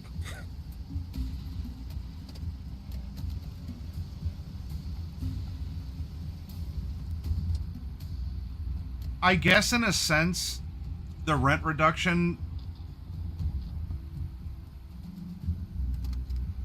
that could almost act like the feeding her info. So she's taking money off. Yeah, that's what I was thinking, and it's like, because it's like, yeah, no, we're working and we're feeding her like passive amounts of intel, and she's like, well, you feed me like passive amounts of tidbits, and I'll take this much off your rent. You got something like big pay dirt that you wanna sell, then we can talk about that separately. Yeah, if there's an exorbitant amount that you want to sell her, that's not just things that are relevant to her, but are smaller. Smaller amounts. Like the Dynalar scoop was big, so she bought it for 3,000 cash. Well, not cash. Yeah. But she bought it straight up, the story rights to it and everything, for 3K because that was big. Rent reduction would be something like, because she was at the ballroom too, so you might be able to add some unique things to the things that she did and did not see, but that would be something like enough little leads or other things that she could act on. That would be a rent reduction style negotiation. So that seems to make sense to me. You have her as a media contact, and as long as you're feeding her info, especially what she's looking for. This isn't the booster gangers on the corner selling drugs. This is, how did she put it? Who signs the checks? Not even who cashes them in. She doesn't care so much about who cashes them in. She wants to know who signed the checks. Who allocated them, who made the decision, who's in the C-suite, or in the public office behind closed doors, sort of a thing. Right. And she does have a heavy interest in the election coming up next year. So yeah, I think that's we can count rent or whatever, the rent reduction, as you feeding her info. So that being said, if it comes to job choices, not that you can't do some random thing, because hey, Crank from the Iron Sights still has something for you to do if you want to get to him. But that's not going to interest her. But on a monthly basis, you're going to need to do something that is going to feed the beast, so to speak, right? To keep up the rent reduction. Yeah. So then what are we looking at for monthly cost for the rent on that then? It'd probably go from 2,500 to 1,500 if we're, because it's depending on how much we pay, right? Yeah, though I'll say she won't accept less than 1,500 per month. Like, no matter what, she wants cash. At least 1,500 is your bare minimum. And then if your rent reduction would be this technically would count for the extra K or something, then we can take that off the total. That's what I was thinking, is like if we pay 2,500, then rent reduction it to 1,500, because 1,500 a month between 5 people should be manageable. Yeah, especially if we're getting good gig. I mean, 2,500 between 5 is manageable. That is awesome. Well, that would be... It's 500 each. Yeah. Which is what you pay for a cube hotel. So it'd be 300 with the rent reduction. 300. But that's on top of whatever other rent arrangement you have as far as your own personal home. Yeah. Yeah, so your mega building apartment would still cost in your lifestyle. I mean, lifestyle's separate, because we're paying 300 for that, but it's I believe we're in a studio, so we're paying 750 each for that. So it's that going to 1,050, it makes my monthly cost 1,350 a piece, which is fine. I mean, I don't know about you, but once we have the headquarters, I'm going to live there. So so your rent's literally going to be like, because I don't think you've moved. You're changing like 400 a month. Yeah, you're changing your. In the case of Outback, he's moving, into the warehouse. He's not. Yeah. Well, yeah. If you guys are gonna keep living in your mega tower and your cargo container, someone's got to be there to watch the place. Yeah, Is Gopher gonna neighborhood's change kinda... his home? I'm thinking about it.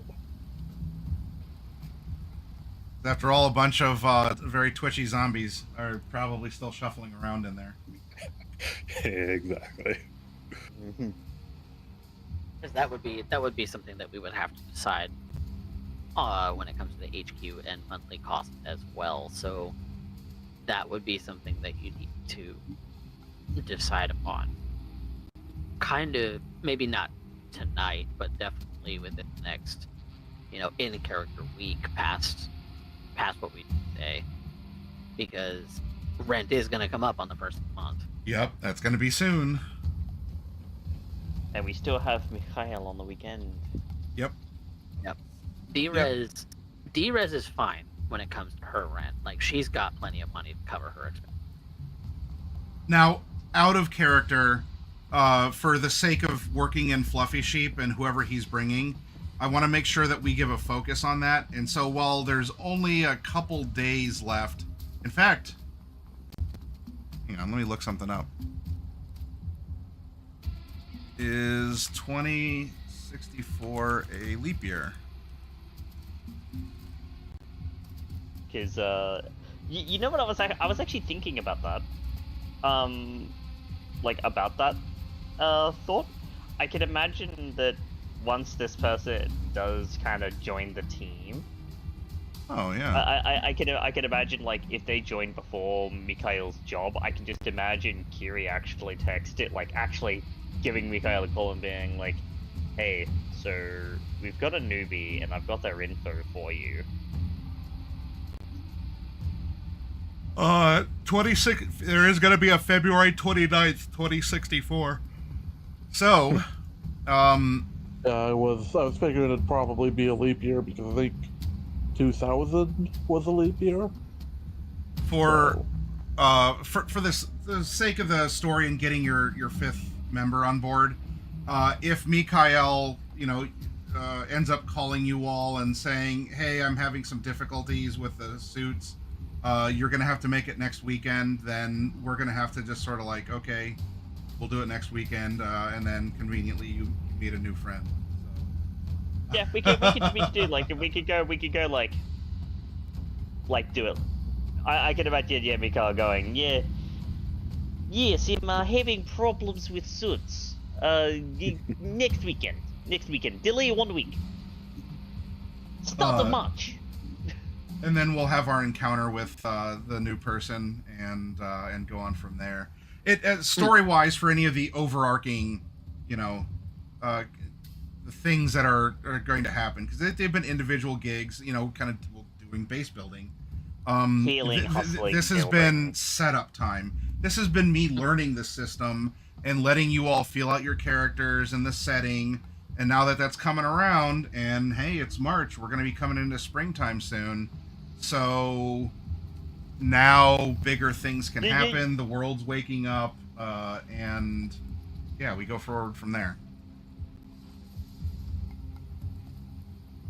Eventually, by the time it gets to, you know what I think would be funny if we get there, and you're comfortable with it by the time we get there in game, we get to that time in game, Maddie.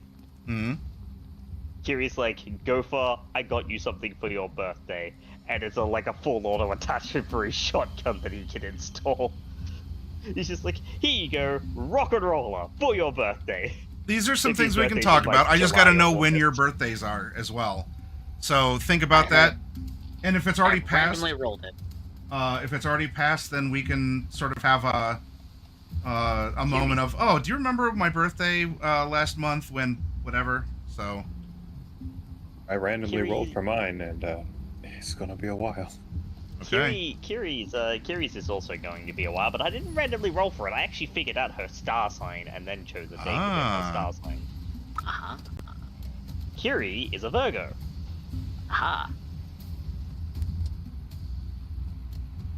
D-Rez was born in August.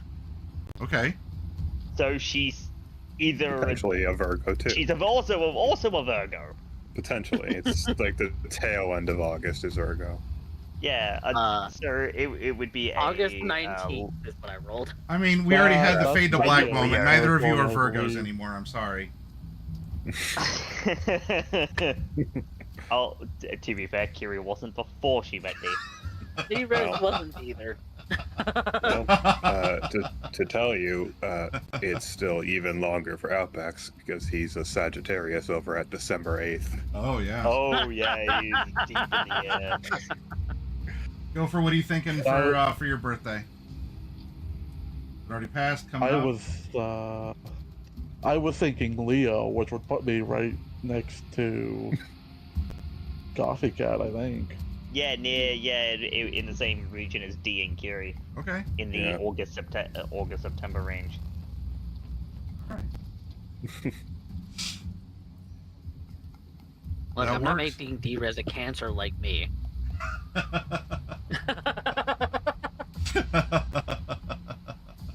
She's gonna have a different birthday than me. All of my characters ought to. The only character that has the same birthday as me is one that was like an OC. So actually, yeah, D-Res and Gopher are both Leos then. You have You're to very close to the Virgo cusp, but role play outside of your star sign. Two Leos, a Virgo, and a Sagittarius walk into a bar. Yeah. And then we'll find out what your presumed med tech is going to be here. Watch, he's going to be like some Scorpio or something walking in on y'all. I guess I gotta take up archery, though. Hey, finally someone will. Or are you going to host an illegal like dove collection in your warehouse? I'm sorry, what was that, Lethality? I genuinely thought about it with Kiri, like her like taking up archery and then going Kudo, but I'm like, no, she's a kendo girl. She took up the sword, not the bow. However, actually, no, I don't have a character who. Oh, I kind of do. Actually, I could probably get away with, because I was thinking of another concept. Because I have another solo, but she's a brawler. She's a brawler with a linear frame.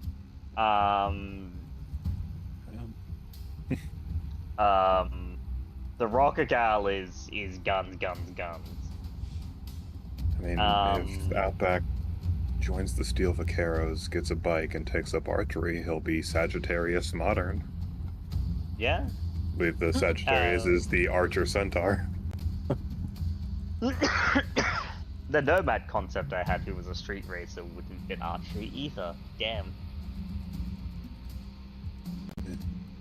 Nomad Street Racer. Is your Nomad backup just Silas? No, Nomad in role, but not Nomad in origin. Yeah, Nomads don't have to be from the families that I just mentioned. The Steel Vaqueros, they're a street gang, but they're nomads. Yeah, Nomad Street Gang, yeah. Well, what I'll do then, as a little bit of homework for me here, I'll get an isometric sort of RTS style map for your base, as it currently exists here, post-Diluvian. And then as you all add to it, we can fix it up and go from there. Mm-hmm. And I'll make some sort of a tracker for it too, for things like I have a PDF that I can track things on. I don't know if I can share it. Oh, there's a security level in the new book that came out, talking about different zones in the city. So we can use that also as a reference. Because you might do things, or you might specifically take jobs. If it doesn't pay the highest, it would at least be improving the area where you live. Because maybe you don't want a bunch of, malfunctioning zombie people shuffling around. You want to get them medicine or help, or you want to do things to, make your headquarters. Well, I don't know. You can keep it clandestine. You can make it look like a piece of shit from the outside, but have the Bat Cave on the inside. or you can build it up to be some like fortified something, or I don't know. You can take it in a lot of different directions, and the actions you take could then reflect on the neighborhood around your base of operations too. Because right now it's a bunch of also hollowed out buildings and tent cities. So yeah, that could work for you. It could work against you, as with anything. So it's up to you, depending on how you want to roll with it. In addition to anything else I put on your all's plates, gig-wise, because the city is not going to stop any of its machinations. There will be more things out there, and as much as you may want to help out your local neighborhood, Ziggurat might be on the verge of something terrible, or someone might be willing to pay each of you $1,500 for a weekend gig. It's just a very dangerous one. So, all right. So I think we're on a good path here. Remember your characters. In fact, we can even do a little bit of that imagining right now before we wrap stuff up. Because unless you have anything else for me, I wanted to get these details out there, have a little bit of role playing, and also establish this so I know things that I need to work on and that I could do. Do you? I think eventually D-Res would tell Outback and Gopher about the thing she interacted or found on the net, just so that they're in the loop. Even if they don't have any comments about it, but they'll be aware. Especially given your recent experience with net running, Gopher, this is just sort of like it's a double whammy. Like, don't get involved in this. You don't want to.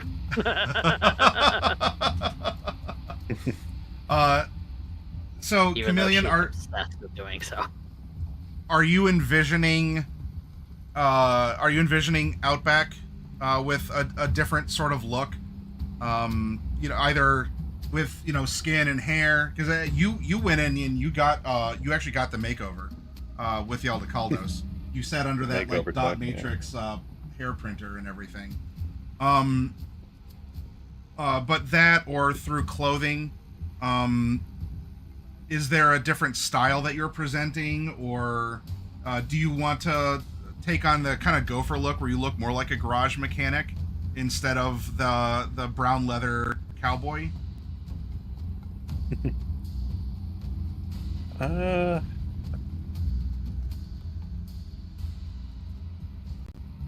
me just some stuff up real quick. And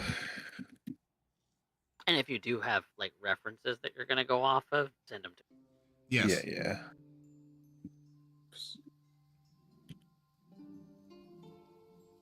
Look at some urban flash art people have made. Let me see what that looks like. Because he's gonna be a city boy now, so. And in your talk with Freak, he was implying that he is an independent agent because he's never met Fluffy Bunny before, and that the job that he did, he's not new to edge running, but he's not as experienced as someone like UB is with it. So when it comes down to that job, it seemed like at least he wasn't already on a crew. He was hired in to work with one that was already established, or they were just 4 different contractors brought together by a job.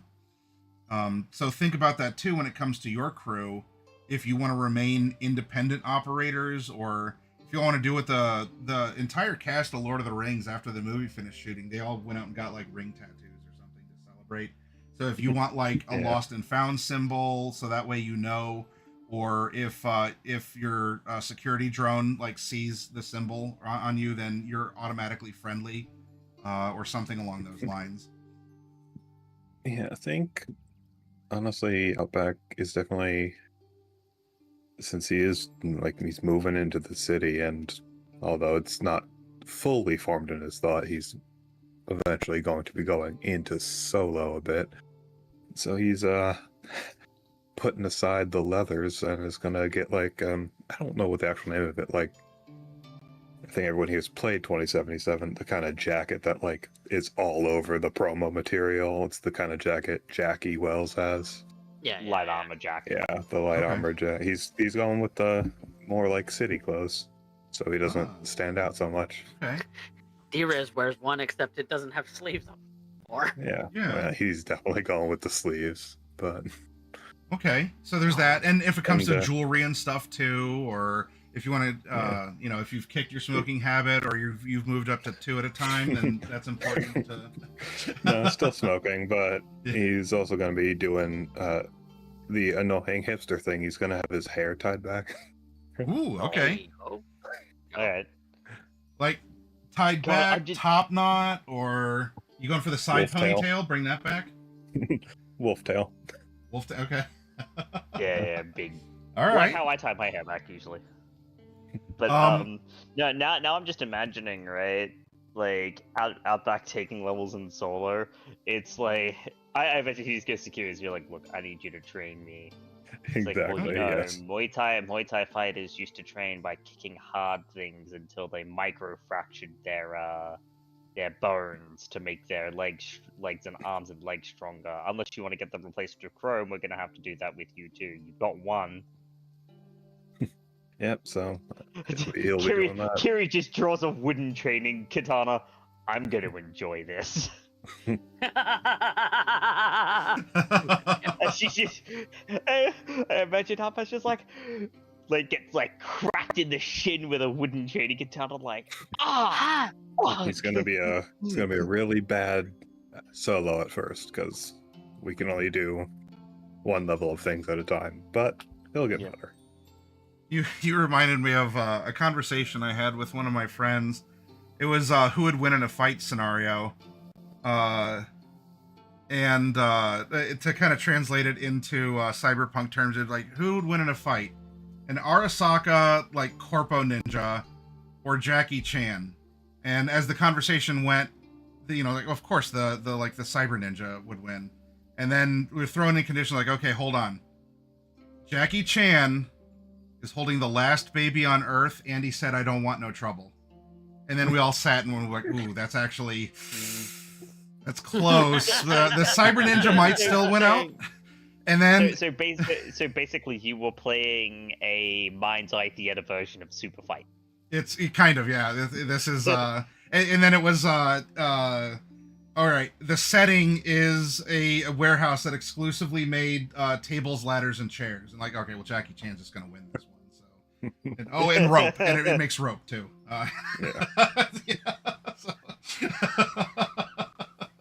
But yeah, it was like a super fight scenario. That's an awesome game, by the way. And yeah, it was it was a lot of fun there. So. There's one scenario in which the fight between Kiri and Outback is an Outback win. It's if Kiri is on the road looking the other way with no weapons drawn and I'm going 100 miles per hour in my car. Do you still want to be known as Outback, or are you changing your operator name?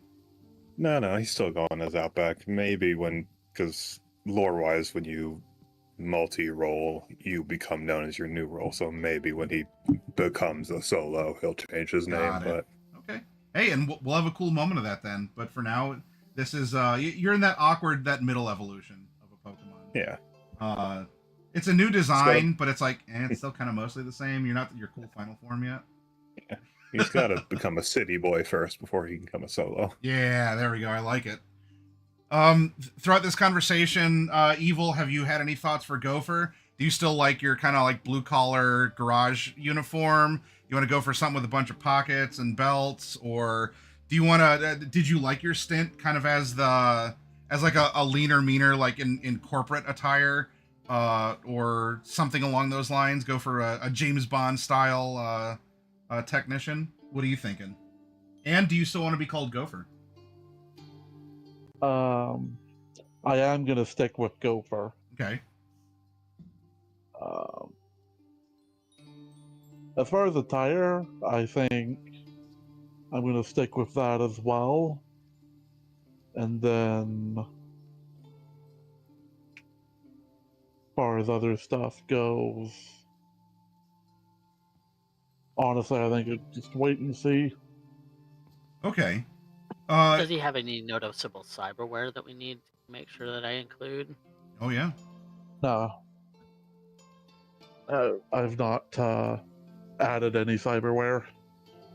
Should we have the drone and Cinder? And if so, are you wearing Cinder on your hip, or is Cinder attached to the drone and kind of like is in the shot with you?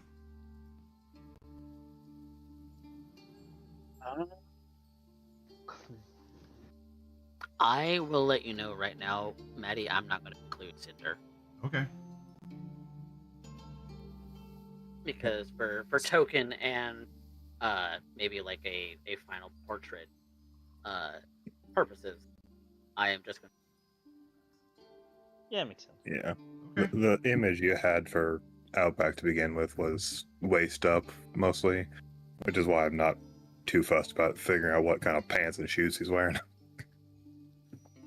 So just give him some pants. It's fine. I would personally like a full body of everyone. Yeah. So, like for tokens, obviously, you know, that's really only going to be like a bust. But, yeah, like if you got like a cool, I don't know, you got glowing heels on your shoes, it doesn't mechanically do anything. I'm planning a rework of all of the characters. Okay, I'll figure out.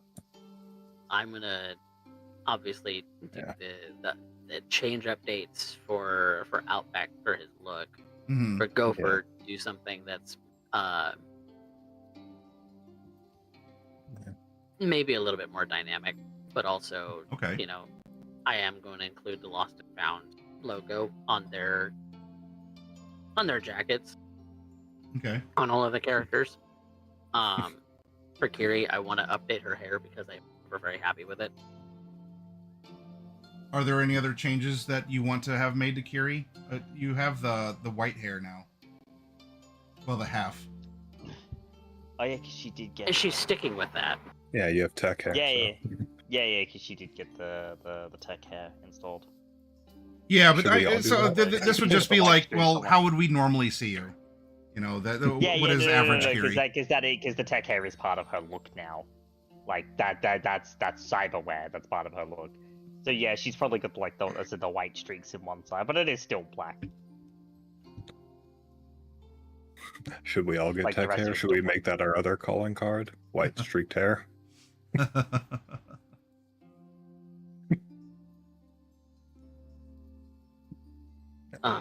the look that I have for Kiri, where she's got the blazer over the more Japanese sort of like yukata and hakama. Mm.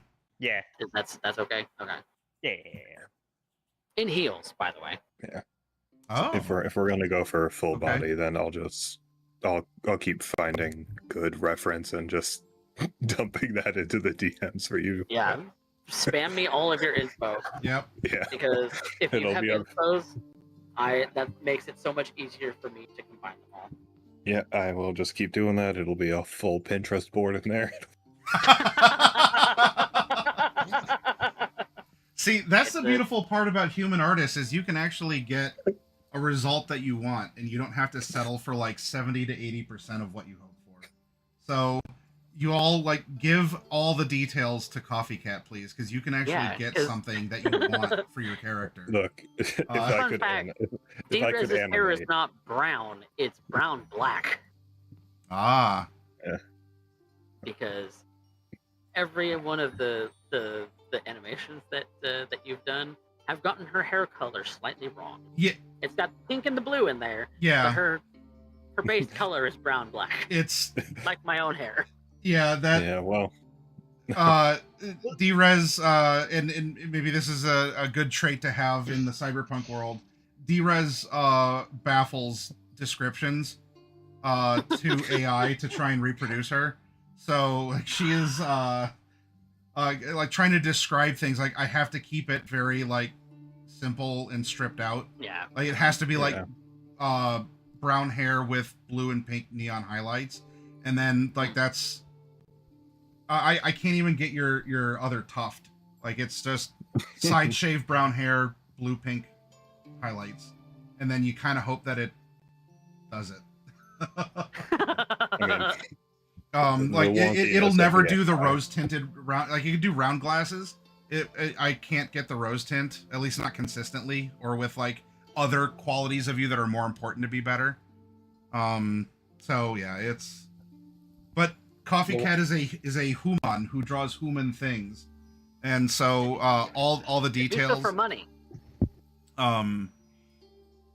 So yeah, it's even if it's evil, if you go, hey, you know what? Yeah, I like the blue. I like the blue jumpsuit, but you know, maybe in honor of JP, I want to put like some like brown stripes on the shoulder, or we're talking about hair, gray stripes on the shoulders, like what JP has. Cool. That's a fun little detail. You know, or you want more pockets, or you want a specific shirt. Oh yeah. That, or you're holding your shirt, tool, your combi tool. Because I have the on the original artwork, the jacket portion of jumpsuit is open shirt, but I went with some Eric. You wanted to have a specific shirt under that and do something similar, or I'll probably pictures of like this. You're a little far from your mic. Oh, if you think that he would have like specific tools, because I'm going to make the poses kind of dynamic, but not terribly so. In that, you know, they're not going to be like full poses like I did for D-Res originally. They're going to be standing together in a portrait, but individually I'll be able to separate them in order to be able to put them into individual tokens. Individual, but together. Got it. Yes. You know what I might do, actually? So think of group photo, but all of the pictures are going to be basically photoshopped together. I think I might actually launch 2077 for Clothing Expo. Hey, launch the game for Clothing Expo.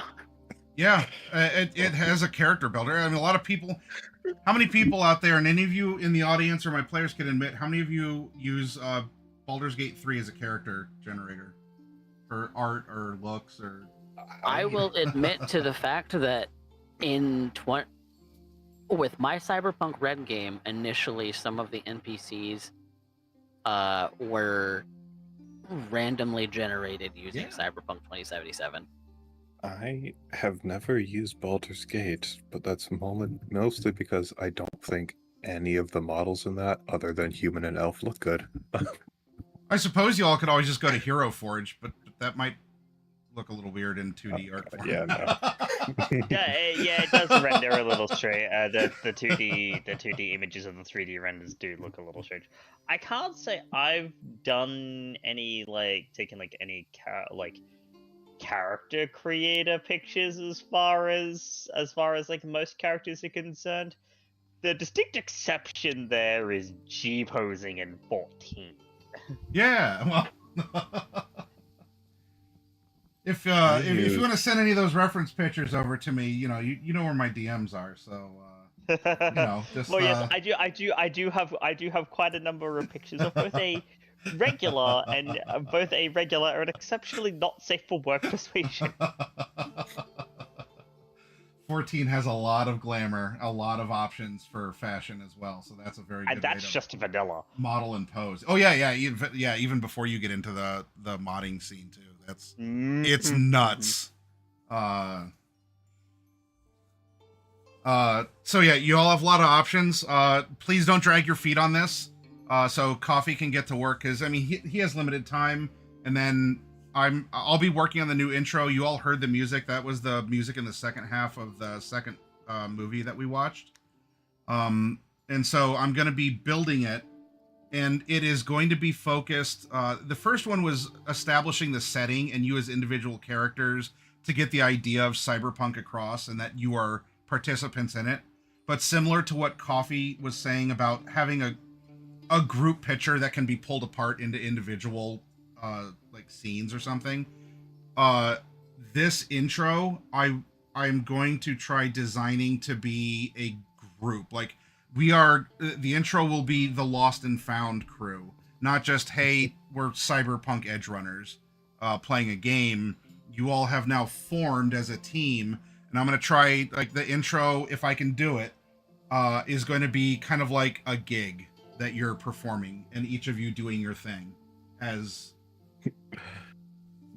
Nice. So I'll see if I can do it. I like trying to expand my own skills with different special effects and scene transitions and other things I can do through my video editor. Yeah, we'll see what I can do with it. Yeah, Bel Muerte, doing that as well, to manipulate a model or to try and if you upload it, you can ask it to change colors. If you're like, I don't know, like blue jeans, yeah, the khakis, and you can look at khakis or something like that. So I've used AI to edit photos a few times because sometimes I find art that's almost perfect. I'm like, man, if only that hair was a little bit shorter. So, filters, there are photo editors. Everyone has different takes on it. And anything that I've made, I hope that to everyone out there, you as my players, my audience, I roll around in the AI slop when I try and make these fun little memes and movies and stuff for you all. But at the end of the day, like, Coffee is the one who's doing the official art, and like that's the official, like that's what your characters look like. And anything else is I also call them like the Saturday morning cartoon versions of your characters. When we're just doing like little scenes that are just, it's there for a memory, it's there for funsies. It's not the official it's not the official art. So if if Coffee, you were inspired by the scene of you like throwing off your diving goggles or whatever, like that would actually be the moment.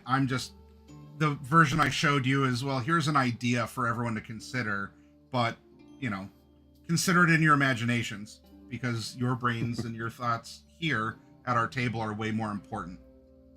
So that's my philosophy with it, is we'll have fun with it. I use it as a tool, but ultimately, oh, that also reminds me, Coffee, we're going to have to get an overlay overhaul, too. Yes. At least with JP and such. That's easy enough to do. So we have some work. I don't know if this coming Friday, if things aren't ready, I would rather us have had this session 0.1 to talk about it, to get our ideas out there, and to give ourselves goals to think about and develop. And Coffee and I now have a lot of homework that we need to do. And then when we come back, if it takes an extra week or something, I want to have an absolute banger of an intro that you all are proud of, and that is going to be our splash back into the game. Your character art's going to get refreshed. We're going to have a refreshed overlay. You're going to have a brand new intro, and then I get to fuck you all up with whatever's going to happen in this next big story. I was waiting for exactly that to come out of your mouth. It's like, yeah, we're going to come in, we're going to have all the new stuff, it's going to be great, and then I get to fuck you up. Yep. All right, welcome back with all our new character portraits. We have a medtech now. You're fighting Atom Smasher. Good luck. Yikes. Yeah. Now that there's a party healer. Yeah, that's true. Now that you do have a medic, I can actually, You can beat us up more. Yeah. But that's fine. You might require a week of downtime, but you get paid more because now almost all your jobs are hazardous jobs. Yeah. Oh wow, minimum 2K for murder. Well, first session back with the new character. Crank and Coyote are coming after you. Well, you know what I think we'll do, because it would be a good warm up, and it would also be quite. Pardon me. It'd be quite literally a team building exercise. I think the first gig should be the one with Mikhail. Yeah. And then, because, presumably anymore, if you get shot in the Matrix, you won't get shot in real life, ? But then that's a good icebreaker, and then we can start getting super serial after that. Nice. Can't wait to go back to Mikhail, where he's gonna put us through old Fourth Corporate War training. It's like, yes, I found some old Militech training programs for you. I mean, hey, you wanna increase those stats? Then you gotta test them and stress them. You even have to fail them sometimes. Yeah. The only thing I don't want to deal with there is that, we deal with the Militech training because it's basically the U.S. Army but corporatized. It's like you dropped me into a virtual simulation against a bunch of soldiers, and you painted me as a dude in a turban with an AK. Yeah. Why couldn't we be the soldiers? Why'd we have to be the insurgents? Bomb has been planted. Well, if it's Militech going off most recent, it probably will be Mexico War. So. Oh, the South American stuff. Yeah, South American War. Yeah, actually, that has a history with the Forlorn Hope. That was actually sort of a veteran hangout before anything, and then of course the veterans turned into solos, and the solos turned into edge runners. So, all right, so this is what we'll do. Unless you all have anything for me, I think we can wrap things up tonight. And it's a little bit early, but hey, it was a maintenance session. It was just touching base and going forward from there. Oh, Kiki. So we will raid. We're going to go raid into the Library of Jing. Jing raided into us not too long ago, so we will give her some raid love in return. So I'll take you up to Canada to go see her. Very bubbly personality. She plays a variety of games, including tabletop games. So you can talk tabletop to her, or a lot of things. She likes Helldivers and Bane, cover your ears. All orcs must die. So she's very good at that stuff. Anyway, I'll see you over there. Thank you to my players for hanging out in a more casual sense tonight. Thank you all to the audience out there for watching us do this planning and behind the scenes stuff. So take care, everyone. Bye. Bye. Bye.